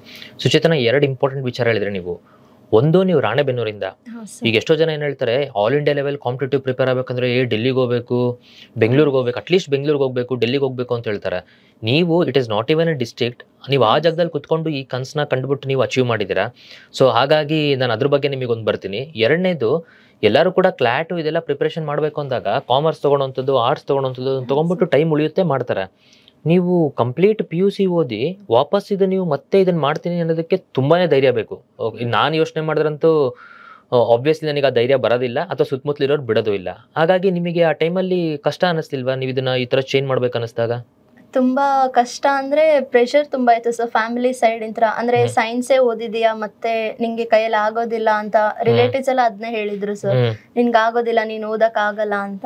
ಬಟ್ ನಂಗೆ ಅದ್ರಲ್ಲಿ ಇಂಟ್ರೆಸ್ಟ್ ಇರ್ಲಿಲ್ಲ ಸರ್. ಅಂದ್ರೆ 10th ಅಲ್ಲಿ ಸ್ವಲ್ಪ ಚೆನ್ನಾಗಿ ಮಾರ್ಕ್ಸ್ ಇತ್ತು ಅಂತ ಸೈನ್ಸ್ ಎಲ್ಲರೂ ತಗೋತಾರೆ, ನಾನು ಹಾಗೆ ತಗೊಂಡೆ. ಬಟ್ ಇಂಟ್ರೆಸ್ಟ್ ನನ್ಗೆ ಇಲ್ದೇ ಇರೋದ್ರಿಂದ ನಾನೇ ಕನ್ವಿನ್ಸ್ ಮಾಡಿ ಮನೇಲಿ ಪೇರೆಂಟ್ಸ್ ಗೆಲ್ಲ ಹೇಳಿ ಲಾ ಫೀಲ್ಡ್ ಬಂದಿದ್ದು ಸರ್. ಸೊ ಹಾಗಾಗಿ ನೀವ್ ಹಂಗಾರೆ ಬಹಳ ಧೈರ್ಯವಂತೆ, ಗಟ್ಟಿಗಿತ್ತಿ. ಓಕೆ, ಯಾಕಂದ್ರೆ ಅಷ್ಟನ್ನ ಡಿಸಿಷನ್ ಮಾಡೋದು it's not an easy job. ಯಾಕಂದ್ರೆ ನೀವು ಇವಾಗ ಸೋತಿದ್ರಿ ಅಂತಂದ್ರೆ ಆಡ್ಕೊಳೋ ಬಾಯಿಗಳು ತುಂಬಾ ಇತ್ತು. ಸೊ ಹಂಗಾಗಿ ನಿಮಗೆ ಅದೇನಾದ್ರು ಹಾಂಟ್ ಮಾಡ್ತಿತ್ತಾ? ಅಯ್ಯೋ ನಾನು ಏನಾದ್ರು ಸೋತ್ಬಿಟ್ರೆ ನಂಗೆ ಹಿಂಗೆಲ್ಲ ಮಾತಾಡ್ತಾರೆ ಮಾಡ್ತಾರೆ, ಅದೇನಾದ್ರು ಅದ್ ನಿಮಗೆ ಭಯ ತರಿಸ್ತಾ ಅಥವಾ ಇನ್ನ ಓದ್ಬೇಕು ಅನ್ನೋ ಛಲ ತರಿಸ್ತಾ? ಭಯ ಸ್ಟಾರ್ಟಿಂಗ್ ಇತ್ತು ಸರ್ ನನ್ಗೆ. ಅಂದ್ರೆ ಸ್ಟಾರ್ಟಿಂಗ್ ಕಂಪ್ಲೀಟ್ ಫೀಲ್ಡ್ ಚೇಂಜ್ ಮಾಡಿದಾಗ ನಂಗೆ ಐಡಿಯಾ ಇರ್ಲಿಲ್ಲ ಹೇಗ್ ಸ್ಟಾರ್ಟ್ ಮಾಡ್ಬೇಕಂತ. ಸೊ ಆಗ ತುಂಬಾ ಭಯ ಆಯ್ತು, ಏನಾದ್ರೂ ಫೇಲ್ಯೂರ್ ಆದ್ರೆ ಹೇಗ್ ನೋಡ್ತಾರೆ, ಹೇಗ್ ಅಕ್ಸೆಪ್ಟ್ ಮಾಡ್ತಾರೆ ಅಂತ. ಬಟ್ ನಾನು ಅಂದ್ರೆ ಓದ್ಲೇಬೇಕು, ಇವಾಗ ತಗೊಂಡಿದೀನಿ ಅಂತ ಫುಲ್ ನಾನು ಒಂದು ಚಾಲೆಂಜ್ ತರ ತಗೊಂಡಿದ್ದು ಸರ್ ನಾನು. ಓಕೆ, ನಿಮ್ಮ ಫ್ಯಾಮಿಲಿನಲ್ಲಿ ಯಾರ್ಯಾರಿದ್ದೀರಾ? ನಮ್ಮ ಮನೇಲಿ ಬಂದ್ಬಿಟ್ಟು ಇವಾಗ ನಾನು, ನಮ್ಮ ಅಪ್ಪ, ಅಮ್ಮ ಮತ್ತೆ ನಮ್ಮ ಅಣ್ಣ ಇರೋದು ಸರ್. ಓಕೆ, ತಂದೆ ಏನ್ ಮಾಡ್ತಾರೆ? ಅಪ್ಪ ಅವರು ಕೋರ್ಟ್ ಅಲ್ಲಿ ಅಕೌಂಟ್ ಶಿರಸ್ತೆದಾರ್ ಇದ್ದಾರೆ ಸರ್. ಅವ್ರ ಹೆಸರು? ಹನುಮಂತಪ್ಪ. ತಾಯಿ ಹೆಸರು? ತಾಯಿ ಹೆಸರು ಜಯಲಲಿತಾ ಅಂತ. ಅವರು ಬಂದ್ಬಿಟ್ಟು ಸ್ಕೂಲಲ್ಲಿ ಹೆಡ್ ಮಾಸ್ಟರ್ ಇದ್ದಾರೆ ಸರ್. ಓಕೆ, ಅಣ್ಣ ಏನ್ ಮಾಡ್ತಾರೆ? ಅಣ್ಣ MBBS 3rd ಇಯರ್ ಇವಾಗ ಓದ್ತಾ ಇರೋದು ಸರ್. ಸೊ ಹಾಗಾಗಿ you come from a middle class family. ಹಾ ಸರ್. ಅದ್ರ ಜೊತೆಗೆ ಬಿಕಾಸ್ ನೀವು ಫಸ್ಟ್ ಟೈಮ್ ನೀವು ಬಂದಾಗ ನಿಮ್ ಜೊತೆ ನಿಮ್ ಪೇರೆಂಟ್ಸ್ ಬಂದಿದ್ರಲ್ಲ, ನಿಮ್ಕಿನ ಜಾಸ್ತಿ ಆತಂಕ ಅವ್ರ ಕಣ್ಣಲ್ಲಿತ್ತು. ಅವ್ರದ್ದು ಹೆಂಗಿತ್ತು ಅಂದ್ರೆ, ಏನಾದ್ರು ನಾನು ಕನ್ವಿನ್ಸ್ ಮಾಡಿ ಎದಕ್ ಸರ್ ನಿಮ್ ಮಗಳಿಗೆ ಕ್ಲಾಟು ಬೇಡ ಸೇರಿಸ್ಬಿಟ್ಟು ಡೆಂಟಲ್ ಒಂದಿದ್ರೆ ಕರ್ಕೊಂಡು ಹೋಗೋ ಪ್ಲಾನ್ ಅಲ್ಲೇ ಬಂದು ಕೂತಿದ್ರು ಅವರು. ಸೊ ಹಂಗಿದ್ದಾಗ ಬಟ್ ಸ್ಟಿಲ್ ನಿಮ್ಮ ಫ್ಯಾಮಿಲಿ ಬಂದು ನಿಮಗೆ ಕರ್ಕೊಂಬಂದು ರಾಣೆಬೆನ್ನೂರಿಂದ ದಾವಣಗೆರೆಯಲ್ಲಿ ಬಿಟ್ಟು ಇಲ್ಲಿ ನಿಮಗೆ PG ಮಾಡಿಸಿ ಓದೋದಕ್ಕೆ ಅದೆಲ್ಲ ಬಿಟ್ಟು ಇದು ಮಾಡೋದ್ರಿಂದ ಇಟ್ಸ್ ವೆರಿ ಗುಡ್ ಸಪೋರ್ಟ್ ನಿಮ್ಮ ಫ್ಯಾಮಿಲಿಯವರು ನಿಮಗೆ ಪ್ರೊವೈಡ್ ಮಾಡಿದ್ದಾರೆ ಆ್ಯಂಡ್ ಯು ಆರ್ ಲಕ್ಕಿ. ಹಾಗಾಗಿ ಹೆಣ್ಮಕ್ಳು ಸಾಧಿಸ್ಬೇಕು ಅಂತ ಅಂದ್ಬಿಟ್ಟು ಛಲ ತೊಟ್ಟು ಪ್ಲ್ಯಾನ್ ಆದಾಗ ಫ್ಯಾಮಿಲಿ ದಯವಿಟ್ಟು ನೀವು ಅಡ್ಗಾಲ್ ಹಾಕ್ಬಿಡ್ರಿ. ಅವ್ರಿಗೆ ಒಂದು ಸ್ವಲ್ಪ ಪ್ರೋತ್ಸಾಹ ಕೊಟ್ಟರೆ ನಿಮ್ಮ ಮನೆಯಲ್ಲೂ ಪ್ರತಿಯೊಬ್ಬರು ಮನೆಯಲ್ಲೂ ಒಬ್ಬೊಬ್ಬರು ಸುಚೇತನ ಹುಟ್ಕೊತಾರೆ. ಓಕೆ, ಸೊ ಹಾಗಾಗಿ ಈಗ ಚಿಕ್ಕರಿಂದ ಏನು ಕಾಂಪಿಟೇಟಿವ್ ಬಗ್ಗೆ ನಿಮಗೆ ಇಷ್ಟ ಆಯ್ತಾ? ಕಾಂಪಿಟೇಟಿವ್ ಪ್ರಿಪರೇಷನ್ ಮಾಡಿದ್ರಾ? ಹಾ ಸರ್, ಅಂದ್ರೆ ಒಂದು 8th 9th ವರೆಗೂ ಅಷ್ಟು ಐಡಿಯಾ ಇರ್ಲಿಲ್ಲ ಸರ್. ಸ್ಕೂಲಿಂಗ್ ತರನೇ ಇತ್ತು ಕಂಪ್ಲೀಟ್. ಅಲ್ಲಿ ಬಂದ್ಮೇಲೆ ನೆಕ್ಸ್ಟ್ ಗೊತ್ತಾಯ್ತು ಲೈಕ್ ಸ್ಟ್ರೀಮ್ಸ್ ಚೇಂಜ್ ಆಗುತ್ತೆ PUC ಅಲ್ಲಿ, ನಾವು ಬೇರೆ ನೆಕ್ಸ್ಟ್ ಕಾಂಪಿಟೇಟಿವ್ ಹೋಗ್ಲೇಬೇಕು ಅಂತ. ಆಗ ಸ್ವಲ್ಪ ಭಯ ಆಯ್ತು ಸರ್, ನಮ್ಗೆ ಐಡಿಯಾನೇ ಇರ್ಲಿಲ್ಲ. ಬಟ್ ನಂಗೆ ಇದ್ದಿದ್ದು ಮಾತ್ರ ಕಾಂಪಿಟೇಟಿವ್ ಮಾಡ್ಬೇಕು ಅಂತ ಇತ್ತು. ನಿಮಗೆ ಡೈರೆಕ್ಷನ್ಸ್ ಅದ್ರ ಬಗ್ಗೆ ಗೈಡೆನ್ಸ್ ಅಥವಾ ನಿಮಗೆ ನ್ಯೂಸ್ ಪೇಪರ್ಸ್ ಓದೋದು ಇದೆಲ್ಲ ನೀವು ಮಾಡಿದ್ರಾ ಅಥವಾ? ಇಲ್ಲ ಸರ್, ಅಂದ್ರೆ ಮನೇಲಿ ನಮ್ಮ ಪೇರೆಂಟ್ಸ್ ಏನ್ ಹೇಳ್ತಿದ್ರು ಅದನ್ನ ಕೇಳಿ, ನಮ್ಮ ಕಸಿನ್ಸ್ ದೊಡ್ಡವರು ಅವರೆಲ್ಲ ಏನ್ ಓದ್ತಿದ್ರು ಅದ್ರ ಮೇಲೆ ಐಡಿಯಾ ಇತ್ತು ಸರ್. ಓಕೆ ಓಕೆ, ಸೊ ನೀವು ಡೆಪ್ತ್ ಆಗಿ ಅದ್ರ ರಿಲೇಟೆಡ್ ಏನು ಇದು ತಗೊಂಡಿಲ್ಲ. ದೆನ್ ಇವಾಗ ನೀವು 10th ಬಂದ್ರಿ, ಸೊ ನೀವು 8th ಇಂದ ಸ್ವಲ್ಪ ಕಾಂಪಿಟೇಟಿವ್ ಆ್ಯಂಗಲ್ ಪ್ರಿಪೇರ್ ಮಾಡ್ತಿದ್ರಿ. That's definitely yes. 8th ಇಂದ ಆ ಟಚ್ ಇತ್ತು, ನಿಮಗೆ ಒಂದು ಅವೇರ್ನೆಸ್ ಇತ್ತು. ಬಿಕಾಸ್ ಯಾಕಂದರೆ ನಾವೀಗ ಕಾಪರೇಜ್ ಪ್ರಥಮ ಅಂತ ಏನು ಸ್ಟಾರ್ಟ್ ಮಾಡಿದ್ದೀವಿ 6th to 10th ಸ್ಟ್ಯಾಂಡರ್ಡ್, ಅವ್ರಿಗೆ ಕಾಂಪಿಟೇಟಿವ್ ಆ್ಯಂಗಲಿಂದ ನಾವು ಇದೆಲ್ಲ ಕೊಡ್ತಾ ಹೋಗ್ತೀವಿ. ಈಗ ನಿಮ್ಮ ಮನೆಯಲ್ಲಿ ಅಫ್ಕೋರ್ಸ್ ಕೋರ್ಟಲ್ಲಿ ವರ್ಕ್ ಮಾಡ್ತಿದ್ರು, ನಿಮ್ಮ ತಂದೆ ಅವ್ರಿಗೆ ಗೊತ್ತಿತ್ತು ಕಾಂಪಿಟೇಟಿವ್ ಇಂದ ಏನು ಎತ್ತ ಅಂತ. ಎಷ್ಟೋ ಜನ ಪೇರೆಂಟ್ಸು ಪಾಪ ಅವ್ರ ಬಿಸ್ನೆಸ್ಸಲ್ಲಿ ಅಲ್ಲಿಲ್ಲೇ ಇನ್ವಾಲ್ವ್ ಆಗಿರ್ತಾರೆ, ಅವರಿಗೆ ಕಾಂಪಿಟೇಟಿವ್ ಗೊತ್ತೇ ಇಲ್ಲ. ಅವರು 2nd PUC ಮುಗಿದ್ಮೇಲೆ ನಿಮ್ಮ ಥರ ರಿಗ್ರೆಟ್ ಮಾಡೋ ಬದಲು ಅವರಿಗೆ ಮುಂಚಿತವಾಗಲೇ ಅವ್ರಿಗೆ ಗೊತ್ತಿತ್ತು ಅಂತಂದ್ರೆ ಒಂದು ಒಳ್ಳೆ ಅಡ್ವಾಂಟೇಜ್ ಆಗುತ್ತೆ ಅನ್ನೋ ಆ್ಯಂಗಲ್ ಇಂದ ಸ್ಟಾರ್ಟ್ ಮಾಡಿದ್ವಿ. ಹಾಗಾಗಿ do you think it's a right move to generate competitive angle from kids? ಹೌದು ಸರ್, ಯಾಕಂದ್ರೆ ನಾವು ಅಲ್ಲೇ ಮಿಸ್ಟೇಕ್ ಮಾಡ್ತೀವಿ ಸರ್. ಲೈಕ್ ನಾವು 8th ಇಲ್ಲ 9th ಅಲ್ಲಿ ಇರುವಾಗ ಇಲ್ಲ ಇನ್ನು 10th ಮುಗಿಲಿ, PU ಮುಗಿಲಿ, ಸೊ ಡಿಗ್ರಿ ಅದು ಅಲ್ಲಿ ಹೋಗಿ ಡಿಸೈಡ್ ಮಾಡೋದು, ಅಲ್ಲಿ ಹೋಗಿ ನೋಡೋಣ ಅಂತ. ಬಟ್ ಅವಾಗ ತುಂಬಾ ಲೇಟ್ ಆಗಿ ಹೋಗಿರುತ್ತೆ ಸರ್. ಅದಕ್ಕೆ ಇವಾಗ್ಲಿಂತ್ರನೇ ಒಂದು ಐಡಿಯಾ ಇಟ್ಕೊಂಡು ಮಕ್ಕಳಿಗೆ, ಅಂದ್ರೆ ನಮ್ ಸಣ್ಣ ಏಜ್ ಇಂತ್ರನೇ ನಮ್ಗೊಂದು ಐಡಿಯಾ ಯಾರಾದ್ರೂ ಕೊಡ್ತಾ ಬಂದ್ರೆ ತುಂಬಾ ಈಸಿ ಆಗುತ್ತೆ ಸರ್. ಓಕೆ, ಸೊ ಈಗ ನೀವು ಹೆಚ್ಚು ಕಮ್ಮಿ 10th ಬಂದ್ರಿ, 10th ಅಲ್ಲಿ 90+% ನೀವು ಸ್ಕೋರ್ ಮಾಡಿದ್ರಿ. ಅದಾದ್ಮೇಲೆ ಆಬ್ವಿಯಸ್ಲಿ ಎಲ್ಲರೂ ನಿಮಗೆ ಪುಷ್ ಮಾಡೋ ಥರನೇ ಜಾಣಿ ಇದೆ PUC ಹೋಗು ಸೈನ್ಸ್ ತಗೋ ಅಂತ ನಿಮಗೆ ಪುಷ್ ಮಾಡಿದ್ರು, ನೀವು ಕೂಡ ಸೈನ್ಸಿಗೆ ತಗೊಂಡ್ರಿ. ಆ 2 years ಸೈನ್ಸಲ್ಲಿ ಹೆಂಗಿತ್ತು ನಿಮಗೆ? ಆ ಟೈಮಲ್ಲಿ ನಿಮಗೆ ಅನ್ನಿಸ್ತಿತ್ತ ಸಫಕೇಶನ್ ಆಗ್ತಿತ್ತ, ನಾನು ಯಾವುದೋ ಬೇರೆ ಫೀಲ್ಡಿಗೆ ಬಂದಂಗೆ ಆಗ್ತಿದೆ, ನನಗೆ this is not my cup of tea ಅಂತ ಅನ್ನಿಸ್ತಿತ್ತ? ಹಾ ಸರ್, ನಂಗೆ ತುಂಬಾ ಟೈಮ್ ಅನ್ಸಿತ್ತು ಸರ್ ಅದು. ಬಟ್ ಆದ್ರೂ ಇವಾಗ ಇವಾಗ ಚೆನ್ನಾಗಿ ಓದ್ಕೊಂಡ್ ಬಂದಿದೀವಿ ಅಂದ್ರೆ ಅದೇ ಎಕ್ಸ್ಪೆಕ್ಟೇಷನ್ ಇರುತ್ತಲ್ಲ ಸರ್, ಅದಕ್ಕೆ ನಾನು ಮತ್ತೆ ಅದನ್ನೇ ಓದಿ ಬರೀತಿದ್ದೆ ಸರ್ ಆಗ ಎಲ್ಲ. ಸೊ ಬಟ್ ಫೀಲ್ಡ್ ಚೇಂಜ್ ಮಾಡ್ಬೇಕು ಅಂತ ಅವಾಗ್ಲಿಂತ್ರನೇ ಇತ್ತು ಸರ್. ನಂಗೆ ಫಸ್ಟ್ PUC ಅಲ್ಲೇನೆ ಕ್ಲಾಟ್ ಬರಿಬೇಕು ಅಂತ ಇತ್ತು. ಬಟ್ ಮತ್ತೆ ಎಲ್ಲ ಕಾಲೇಜ್ ಟೀಚರ್ಸ್ ಪ್ರೆಷರ್ ಇಂದ ನೀಟ್ಗೆ ಹೋಗ್ಬೇಕಾಯ್ತು. Okay okay. So second PUC NEET ಆದ್ಮೇಲೆ ನಿಮಗೆ ನೀವು ರಿಯಲೈಸ್ ಮಾಡಿದ್ದು. ಓಕೆ. ಸೊ ರಿಯಲೈಸ್ ಮಾಡಿದ್ಮೇಲೆ ಅವಾಗ ನೀವು ಪ್ರಿಪ್ರೇಷನ್ ಅಂದಾಗ ಹೆಂಗೆ ಯೋಚನೆ ಮಾಡಿದ್ರಿ ಪ್ರಿಪ್ರೇಷನ್ ಮಾಡಬೇಕು ಅಂತಂದಾಗ? ಅಂದ್ರೆ ನಂಗೆ ಇದು ಸೀಟ್ ಆದ್ರೂ ಬೇಡ ಅಂತ ತುಂಬಾ ಸ್ಟ್ರಾಂಗ್ ಆಗಿ ಫೀಲ್ ಇತ್ತು ಸರ್, ಹೋಗ್ಬಾರ್ದು ಅಂತ. ಅದ್ರ ನೆಕ್ಸ್ಟ್ ಇವಾಗ ಏನ್ ಮಾಡ್ಬೇಕು ಅಂತ ಕೇಳಿದಾಗೆಲ್ಲ ನಂಗೆ ಲಾನೇ ಮಾಡ್ಬೇಕು ಅಂತ ಇತ್ತು ಸರ್, ಕ್ಲಾಟ್ ಬರಿಬೇಕಂತ. ಸೊ ಆಗ ಪ್ರಿಪ್ರೇಷನ್ ನಂಗೆ ತುಂಬಾ ಪ್ರಾಬ್ಲಮ್ ಆಯ್ತು ಸರ್. ಎಲ್ಲೂ ಅವಾಗ ಆಫ್ಲೈನ್ ಕ್ಲಾಸಸ್ ಯಾವ್ದು ಇರ್ಲಿಲ್ಲ ಸರ್. ಸೊ ನಂಗೆ ಐಡಿಯಾನು ಇರ್ಲಿಲ್ಲ. ನಾನ್ ಹಂಗೆ ಮನೇಲಿ ಬೇಸಿಕ್ ಆಗಿ ಸ್ಟಾರ್ಟ್ ಮಾಡಿದ್ದಷ್ಟೇ ಸರ್. ಬಟ್ ರಾ ಐಡಿಯಾ ಅಷ್ಟೇ ಇತ್ತು ಸರ್, ಕಂಪ್ಲೀಟ್ ಏನು ಇರ್ಲಿಲ್ಲ. ಇಲ್ಲಿಗೆ ಬಂದ್ಮೇಲೆ ಎಲ್ಲ ನಂಗೆ ಕಂಪ್ಲೀಟ್ ಆಗಿದೆ. ಸೊ ನನಗೆ ಸ್ಟಿಲ್ ನೆನಪಿದೆ, ನೀವು ಬಂದಾಗ ವಿ ಹಾರ್ಡ್ಲಿ ಹ್ಯಾಡ್ 2.5 months ಅಲ್ಲ ಆ ಸತಿ ನೀವು ಸೆಕೆಂಡ್ PUC ಮುಗಿಸ್ ಬಂದಾಗ 2.5 months. 2.5 months ಅಲ್ಲಿ ನಿಮ್ ದಿನಚರಿ ಹೆಂಗಿತ್ತು? ಆಲ್ಮೋಸ್ಟ್ ನೀವು ಎಷ್ಟು ಅವರ್ ಓದ್ತಿದ್ರಿ? ಅದು ಟೈಮು ತುಂಬಾ ಕಡಿಮೆ. ಅಂದ್ರೆ ನಾನು ಕಂಪ್ಲೀಟ್ ರಾಕ್ ಬಾಟಮ್ ಇಂತ್ರ ಸ್ಟಾರ್ಟ್ ಮಾಡಿದ್ರಿಂತ್ರ ಮಿನಿಮಮ್ ಪರ್ ಡೇ 15 hours ಇಂತ್ರನೇ ಸ್ಟಾರ್ಟ್ ಮಾಡಿದೆ right from first day. Okay. Because ಯಾಕಂದ್ರೆ ನಾನು ಇದು ನಮ್ಮ ವೀಕ್ಷಕರಿಗೆ ಏನ್ ಹೇಳಕ್ ಇಷ್ಟಪಡ್ತೀನಿ ಅಂದ್ರೆ, ಮುಂಚೆ ನಾನು ಕ್ಯಾಬಿನಲ್ಲಿ ನಾನು CCTV ಕ್ಯಾಮ್ರಾದಲ್ಲಿ ನಾನು ಸುಚೇತನ ನೋಡ್ಬೇಕಾದ್ರೆ ಇವಳು ಏನಪ್ಪ ಮನೆಗೆ ಹೋಗಲ್ವಾ ಅನ್ಸ್ಬಿಟ್ಟಿತ್ತು ನನಗೆ. ನಾ ಬೆಳಗ್ಗೆ ಬಂದಾಗ್ಲೂ ಕೂತ್ಕೊಂಡು ಓದ್ತಿದ್ಲು, ಮಧ್ಯಾಹ್ನ ಕೂತ್ಕೊಂಡು ಓದ್ತಿದ್ಲು, ರಾತ್ರಿ ಓದ್ತಿದ್ಲು, ಕಂಟಿನ್ಯೂ ಓದ್ತಿದ್ಲು. ಇಲ್ಲೇ ಒಂದು PG ಮಾಡ್ಕೊಂಡಿದ್ಲು ನಮ್ಮ ಇನ್ಸ್ಟಿಟ್ಯೂಟ್ ಪಕ್ಕ. ಸೊ ಹಾಗಾಗಿ ಐ ಡೋಂಟ್ ನೋ ನಿಮಗೆ ಅದು ಫುಡ್ ಸೆಟ್ ಆಯ್ತಾ ಇಲ್ವಾ, ಬೇರೆ ದಾರಿನೇ ಇಲ್ಲ ಅನ್ನೋಂಗೆ ನೀವು ನಿಮಗೆ ಬೇರೆ ಆಪ್ಷನ್ ಇರಲಿಲ್ಲ. ಸೊ ಕೆಲವು ಸತಿ ಉಪವಾಸ ಇದು ಓದಿದ್ರದು ಉಂಟಾ? ಹಾ ಸರ್. ಅಂದ್ರೆ ನಂಗೆ ಲಂಚ್ ಬ್ರೇಕ್ಫಾಸ್ಟ್ ಗೆ ಟೈಮ್ ಆಗ್ತಿರ್ಲಿಲ್ಲ ಸರ್. ಲೇಟ್ ನೈಟ್ ಎಲ್ಲ ಓದ್ಕೊಂಡು ಲೇಟ್ ಹೇಳೋದಕ್ಕೆ ಡೈರೆಕ್ಟ್ ಲಂಚ್ ಬಂದ್ ಮಾಡ್ತಿದ್ದೆ ಸರ್. Okay okay. ಬಿಕಾಸ್ ಯಾಕಂದ್ರೆ ನಮ್ಮ ಹುಡುಗರಿಗೆ ಬಟ್ಟೆ ಊಟ ತಿಂಡಿ ಎಲ್ಲ ದಿಮ್ನ ಕೊಟ್ಟರೆ ಅವ್ರು ಓದೋದಕ್ಕೆ ಸಂಕಟ ಮಾಡ್ಕೊಂತಾರೆ. ಅಂಥದ್ರಲ್ಲಿ ನೀನು ಊರಿಂದ ಊರಿಗೆ ಬಂದು ಒಬ್ಳೆ ಎಲ್ಲದನ್ನು ನೋಡ್ಕೊಂಡು ಮಾಡ್ಕೊಂಡು ನೀನು ಮಾಡಿರೋದು ಖಂಡಿತವಾಗಿಯೂ ಇಲ್ಲಿ ಭಾಳ ಜನಕ್ಕೆ ಒಂದು ಮೋಟಿವೇಶನ್ ಅಂತಾನೆ ನಾವಿಲ್ಲಿ ಹೇಳ್ಬೋದು. ದೆನ್ ಅದಾದ್ಮೇಲೆ ನಿಮಗೆ ಎಕ್ಸಾಮ್ಗೆ ನೀವು ಹೋದ್ರಿ. ಕಂಪೇರಿಟಿವ್ಲಿ ಇವಾಗಿಂದ ಆಕ್ಚುಲಿ ಕ್ಲಾಸ್ ಚೇಂಜ್ ಆಗಿದೆ. 120 ಕ್ವಶನ್ಸ್ ಮಾಡ್ಬಿಟ್ಟಿದ್ದಾರೆ ಇವಾಗ. ನೀವಿದ್ದಾಗ 150 ಇತ್ತು. It was highly pressurised. Then finally ನೀವು ಇಲ್ಲಿಂದ ಕ್ಲಾಸಸ್ ಇಂದ ಕ್ರಾಶ್ ಕೋರ್ಸ್ ನೀವು ಮುಗಿಸ್ಕೊಂಡ್ರಿ ಮಾಡಿದ್ರಿ. Then you went to examination. Exam ಹಾಲಲ್ಲಿ ನಿಮಗೆ ಏನ್ ಅನಿಸ್ತು? ನಿಮಗೆ ಪ್ರಿಪರೇಷನ್ ಒಂದ್ ಸ್ವಲ್ಪ ಮುಂಚೆಯಿಂದ ಮಾಡ್ಕೊಂಡಿದ್ರೆ ನಾನು ಗೆದ್ದು ಬಿಡ್ತಿದ್ದೆ ಅಂತ ಅನಿಸ್ತಿತ್ತ ನಿಮಗೆ? ಹಾ ಸರ್. ಅಂದ್ರೆ ಫಸ್ಟ್ ಇತ್ತಲ್ಲ ಸರ್ ಅಟೆಂಪ್ಟ್, ನನ್ಗೆ ಅದೇ ಭಯ ಆಯ್ತು ಸರ್. ನಾನು ಫೀಲ್ಡ್ ಎಲ್ಲ ಚೇಂಜ್ ಮಾಡಿದ್ದೀನಿ, ಆಮೇಲೆ ಕಡಿಮೆ ಟೈಮಲ್ಲಿ ಇವಾಗ ಪ್ರಿಪೇರ್ ಆಗಿದ್ದೀನಿ ಅಂತ. ಸೊ ನಾನ್ ಪ್ರಿಪ್ರೇಷನ್ ಚೆನ್ನಾಗಿದ್ರು ನಂದು ಒಂದು ನೆಗೆಟಿವ್ ಥಾಟ್ಸ್ ಅಂತ ಇಲ್ಲ, ಭಯಾನೇ ನಂದು ಕಂಪ್ಲೀಟ್ ಎಕ್ಸಾಮ್ ಅಲ್ಲಿ ಸ್ವಲ್ಪ ಪ್ರಾಬ್ಲಮ್ ಆಗಿದ್ದು sir. Okay. Because we were highly expecting your results. ನಿಮ್ ರಿಸಲ್ಟ್ಸ್ ಅಂತೂ ಬರಲೇಬೇಕು ಅನ್ನೋ ಆಂಗಲ್ ಇಂದ ಇದ್ವಿ. ನಿಮ್ ರಿಸಲ್ಟ್ ಬಂದಾಗ ನಿಮ್ ಜೊತೆ ಮೇನ್ ಆಗಿ ನನಗೂ ಆಗತ್ತಾಯ್ತು. ಸುಚೇತನದ ನಾವು ರಿಸಲ್ಟ್ ಎಕ್ಸ್ಪೆಕ್ಟ್ ಮಾಡ್ತಿದ್ವಿ, ಸುಚೇತನದ ಬಂದಿಲ್ಲ ಅಂತ. ಸೊ ಹಾಗಾಗಿ ನೋಡಿ, ಒಂದೊಂದ್ಸತಿ ವಿಧಿವಶಾತ್ ಆಟಗಳು ಹೆಂಗಿರುತ್ತೆ ಅಂತಂದ್ರೆ, ಸೆಕೆಂಡ್ PUC ಮುಗಿಸಿ ಡೆಂಟಲ್ನ ರಿಜೆಕ್ಟ್ ಮಾಡಿ, ಡೆಂಟಲ್ ಕಾಲೇಜ್ ಹೋಗೋದನ್ನ ರಿಜೆಕ್ಟ್ ಮಾಡಿ, ನಾವು ಟಾಪ್ ಕಾಲೇಜಲ್ಲೇ ಆಕಿಗೆ ಸಿಕ್ಕಿತ್ತು ಡೆಂಟಲ್. ಅದನ್ನ ರಿಜೆಕ್ಟ್ ಮಾಡಿ ಎಲ್ಲಾರನ್ನೂ ಮನೆಯವ್ರನ್ನ ವಿರೋಧಿಸಿ ಕ್ಲಾಟ್ ಎಕ್ಸಾಮ್ ಬರೆದು ಫಸ್ಟ್ ಅಟೆಂಪ್ಟಲ್ಲಿ ಫೇಲ್ ಆದ್ಲು. ಏನು ಮಾಡ್ಬೇಕೀಗ? ಸಿಚುವೇಶನ್ ಹೆಂಗಿರುತ್ತೆ ನೀವೇನಾದ್ರೂ ಇಮ್ಯಾಜಿನ್ ಮಾಡ್ಕೊಳ್ಳಿ. ನಿಮ್ಮ ಲೈಫಲ್ಲಿ ಆ ಥರ ಸಿಚುವೇಶನ್ಸ್ ಇದೆಯಾ ಅಂತ. ಎಲ್ಲಾದ್ರೂ ಓಡೋಗ್ಬಿಡ್ಬೇಕು ಅನಿಸ್ತಾವಾಗ? ಬೇಡ ಬೇಡ ಯಾರ್ದು ಸವಾಸ ಅಂತ ಅಂದ್ರೆ ತುಂಬಾ ಟಾಂಟ್ಸ್ ಎಲ್ಲ ಬರ್ತಿತ್ತು ಸರ್. ಅಂದ್ರೆ ಡೈರೆಕ್ಟ್ ಆಗಿ ಹೇಳಿಲ್ಲ ಅಂದ್ರೆ ನನ್ಗೆ ಗೊತ್ತಾಗ್ತಿತ್ತು ಸರ್, ಇದನ್ನೇ ಇವಳು ಫೀಲ್ಡ್ ಚೇಂಜ್ ಮಾಡಿದಾಳೆ, ಇವಳ ಕೈಲಿ ಆಗಲ್ಲ, ಸುಮ್ನೆ ಬಿಡ್ಬೇಕು ಅಂತ ತುಂಬಾ ಇತ್ತು ಸರ್. ಅದು ಸೆಕೆಂಡ್ ಅಟೆಂಪ್ಟ್ ಗೆ ಯಾರು ಫ್ಯಾಮಿಲಿ ಇಂತ್ರನ ಸಪೋರ್ಟ್ ಇರ್ಲಿಲ್ಲ. ಅಂದ್ರೆ ಓಕೆ ಅಟೆಂಪ್ಟ್ ಮಾಡು, ಬಟ್ ಆದ್ರೂ ಇನ್ನೊಂದು ಅಡ್ಮಿಷನ್ ಮಾಡ್ಸಿದ್ರು ಸರ್ ಲಾ ಕಾಲೇಜ್ಗೆ. ಅಲ್ಲಿ ಓದ್ಕೋ, ನಿಂದ ಅಲ್ಲೇ ಇವಾಗ ನೆಕ್ಸ್ಟ್ ನಿನ್ಗೆ ಸುಮ್ನೆ ಆಗಲ್ಲ ಅಂತ ತುಂಬಾ ಹೇಳಿದ್ರು ಸರ್. ಬಟ್ ನಾನು ನಿಮಗೆ ಆ ಸ್ಟೋರಿಗೆ ನಾನು ಬರ್ತೀನಿ. ಬಟ್ ಈ ಸಿಚುವೇಶನ್ ಹೇಳ್ರಿ, ಸುತ್ತಮುತ್ತಲು ಎಲ್ಲರೂ ನಿಮಗೆ ಕೈ ತೋರಿಸಿದ್ದಾರೆ, ತುಂಬಾ ಇತ್ತು ಸರ್. ಆಗ ನಿಮಗೆ ಅವಾಗ ಹೆಂಗೆ ಸಿಚುವೇಶನ್ ಫೇಸ್? ಡಿಪ್ರೆಷನ್ಗೆ ಏನಾರ ಹೋಗಿದ್ರ ನೀವು?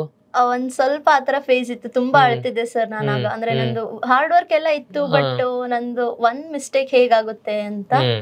ಸೊ ಅದು ಒನ್ ಮಂತ್ ಮಾತ್ರ ತುಂಬಾನೇ ಪ್ರಾಬ್ಲಮ್ ಆಯ್ತು ಸರ್. ಫುಲ್ ಡೈಜೆಸ್ಟ್ ಮಾಡಕ್ ಆಗ್ಲಿಲ್ಲ ನಂಗೆ. ಇಷ್ಟೆಲ್ಲ ಆದ್ರೂ ನಂಗೆ ಈ ತರ ಆಯ್ತಲ್ಲ ಅಂತ. ಅದೇ ನಾನು ನಿಮ್ ಕೆಲವು ಸ್ಟೇಟಸ್ ಗಳನ್ನು ಮೊಬೈಲ್ ಇಂದ ನೋಡ್ತಾ ಇದ್ದೆ. ಸೊ ನಿಮ್ ಸ್ಟೇಟಸ್ ಗಳು ಸ್ಯಾಡ್ ಇರ್ತಾ ಇತ್ತು. ಸೊ ಬಟ್ ನೋಡ್ತಾ ಇದ್ರೆ ಮನ್ಸಲ್ಲಿ ಅನ್ನಿಸ್ತಿತ್ತು, ಒಂದಲ್ಲ ಒಂದಿನ ನನ್ನ ಇನ್ಸ್ಟಿಟ್ಯೂಟ್ ಅಲ್ಲಿ ನಾನು ಸುಚೇತನ ಫೋಟೋ ಹಾಕಿ ಹಾಕ್ತೀನಿ ಅಂತ ನಂಗೆ ಕಾನ್ಫಿಡೆನ್ಸ್ ಇತ್ತು. ಓಕೆ. ಸೊ ಇವಾಗ ನಮ್ಮ ಇನ್ಸ್ಟಿಟ್ಯೂಟ್ ಅಲ್ಲಿ ಫೋಟೋ ನೋಡೋದಕ್ಕೆ ನನಗೆ ಖುಷಿ ಆಗುತ್ತೆ. ಬಟ್ ಎಲ್ಲಿ ಮಿಸ್ ಆಗ್ತಿದೆ ಅನ್ನೋದು ನಮಗೂ ದೊಡ್ಡ ಆತಂಕ ಆಗಿತ್ತು. ಮೇ ಬಿ ನೀನು ಹೇಳಿದಂಗೆ ನಿನ್ನ ನೆಗೆಟಿವ್ ಥಾಟ್ಸೇ ನಿನಗೆ ಆ ಎಕ್ಸಾಮ್ ಹಾಲಲ್ಲಿ ನಿನ್ನ ಕಾಲು ಎಳೆದ್ಬಿಡ್ತಾ ಅಂತ ಇರ್ಬೋದು. ಸೊ ಹಾಗಾಗಿ ಇವಾಗ ಟಾಪ್ ಕಾಲೇಜ್ ಡೆಂಟಲ್ ಬಿಟ್ಟೆ ಎಲ್ಲ ಬಿಟ್ಟೆ, ಈಗ ಮನೆಯಲ್ಲಿ ಫೇಲ್ ಆಗಿ ಕೂತ್ಕೊಂಡಿದ್ಯಾ, ಎಲ್ಲ ಕಡೆಯಿಂದ ಟಾಂಟ್ ಬರ್ತಿದೆ. ಈಗ ಮನೆಯಲ್ಲಿ ನಿಮ್ಮ ತಂದೆ ತಾಯಿ, ಅವಾಗ ನಿಮ್ಮ ತಂದೆ ಒಂದ್ಸತಿ ನಂತರ ಮಾತಾಡ್ಬಿಟ್ಟು ಈಗ ಅವಳಿಗೆ ಲಾ ಇಂಟ್ರೆಸ್ಟ್ ಇದೆ, ಈಗ ಎಲ್ಲ ಹಾಳಾಗೋಗಿದೆ, ಈಗ ಬೇರೆ ದಾರಿ ಇಲ್ಲ, ಹಾಗಾಗಿ ಯಾವುದೋ ಒಂದು ಲಾ ಸ್ಕೂಲಿಗೆ ಯಾವುದೋ ಒಂದು ಲಾ ಕಾಲೇಜಿಗೆ ಸೇರ್ಸೋಣ ಅಂತ ಅಂದ್ಬಿಟ್ಟು ನಿಮ್ಮನ್ನ ಈ ವಾತಾವರಣ ಬಿಟ್ಟು ಈಗ ಎತ್ಕೊಂಡೋಗಿ ನಿಮಗೆ ಮಂಗಳೂರಿಗೆ ಸೇರಿಸ್ತಾರೆ. ಅಲ್ಲಿಗೆ ನಿಮ್ದು ಕ್ಲಾಟ್ ಕನ್ಸಾಗ್ಲಿ ನ್ಯಾಷನಲ್ ಲಾ ಸ್ಕೂಲ್ ಕನ್ಸಾಗ್ಲಿ ಅಲ್ಲಿಗೆ ಮಣ್ಣಾದಂಗೆ ಲೆಕ್ಕ, ಯಾರಾದ್ರೂ ಅಲ್ಲಿಗೆ ಬಿಟ್ಬಿಡೋರು. ಸೊ ನೀವು ಮಂಗಳೂರಿಗೆ ಹೋದ್ರಿ, ಇವಾಗ ಇಲ್ಲೇ ನಿಮ್ಮ ಮನ್ಸು ನಿಮ್ಮ ಎಮೋಷನ್ಸ್ ವೀಕ್ ಇತ್ತು, ಈಗ ನೀವು ಮಂಗಳೂರಿಗೆ ಹೋದ್ರಿ. ಮಂಗಳೂರಲ್ಲಿ ಏನಾಯ್ತು? ಮಂಗಳೂರಲ್ಲಿ ಹೆಂಗಿತ್ತು ನಿಮ್ಮ? ಆಕ್ಚುಲಿ ನಂಗೆ ಅಲ್ಲಿ ಹೋಗೋಕಿನ ಮುಂಚೆ ಸ್ವಲ್ಪ ಇತ್ತು ಸರ್, ಇನ್ನೊಂದು ಅಟೆಂಪ್ಟ್ ಕೊಡೋಣ ಅಂತ. ಬಟ್ ಆದ್ರೂ ಮನೇಲೆಲ್ಲ ನಂಗೆ ಇದು ಟಾಂಟ್ ಬರೋದು ಮತ್ತೆ ಎಲ್ಲರೂ ಫೋರ್ಸ್ ಮಾಡಿದ್ಗಿಂತ ನಾನು ಓಕೆ ಅಲ್ಲೇ ಓದಿದ್ರಾಯ್ತು ಅಂತ ಫೇಲ್ಯೂರ್ ತರ ಸ್ವಲ್ಪ ಅಕ್ಸೆಪ್ಟ್ ಮಾಡಿದ್ದೆ. ಅಲ್ಲಿ ಹೋಗಿ ಫಸ್ಟ್ ಡೇನೆ ನಂಗೆ ಅಲ್ಲಿ ಓರಿಯಂಟೇಶನ್ ಪ್ರೋಗ್ರಾಮ್ ಎಲ್ಲ ಮಾಡಿದ್ರು ಸರ್. ಯಾವ ಕಾಲೇಜ್ ನೀವು? SDM law college. SDM law college. Because ಯಾಕಂದ್ರೆ ಇದ್ರ ಮೂಲಕ ನಾನು ಅವ್ರಿಗೂ ಕೂಡ ಥ್ಯಾಂಕ್ಸ್ ಹೇಳ್ತೀನಿ. ಯಾಕಂದ್ರೆ ನಿಮಗೆ ಆ ಒಂದು ವಾತಾವರಣ ಸೃಷ್ಟಿಸಿ ಓದೋದಕ್ಕೆ ಅವರು ಕೂಡ ನಿಮಗೆ ಪ್ರೋತ್ಸಾಹ ಕೊಟ್ರು. ತುಂಬಾನೇ ಸರ್. ಅಲ್ಲಿ ಹೋದ್ಮೇಲೆ ನಂಗೆ ಲೈಕ್ ಒಂದ್ ಸ್ವಲ್ಪ ರಿಯಲೈಸ್ ಆಯ್ತು, ಇಲ್ಲಿ ಅಲ್ಲಿ ತುಂಬಾ ಜನ ಕಾಂಪಿಟೇಷನ್ ಇಂತಾನೆ ಬಂದಿದ್ರು ಸರ್. ನಂಗೂ ಅಲ್ಲಿ ಕೂಡ ಸೀಟು ತುಂಬಾ ಕಾಂಪಿಟೇಟಿವ್ ಆಗಿನೇ ಸಿಕ್ಕಿದ್ದು.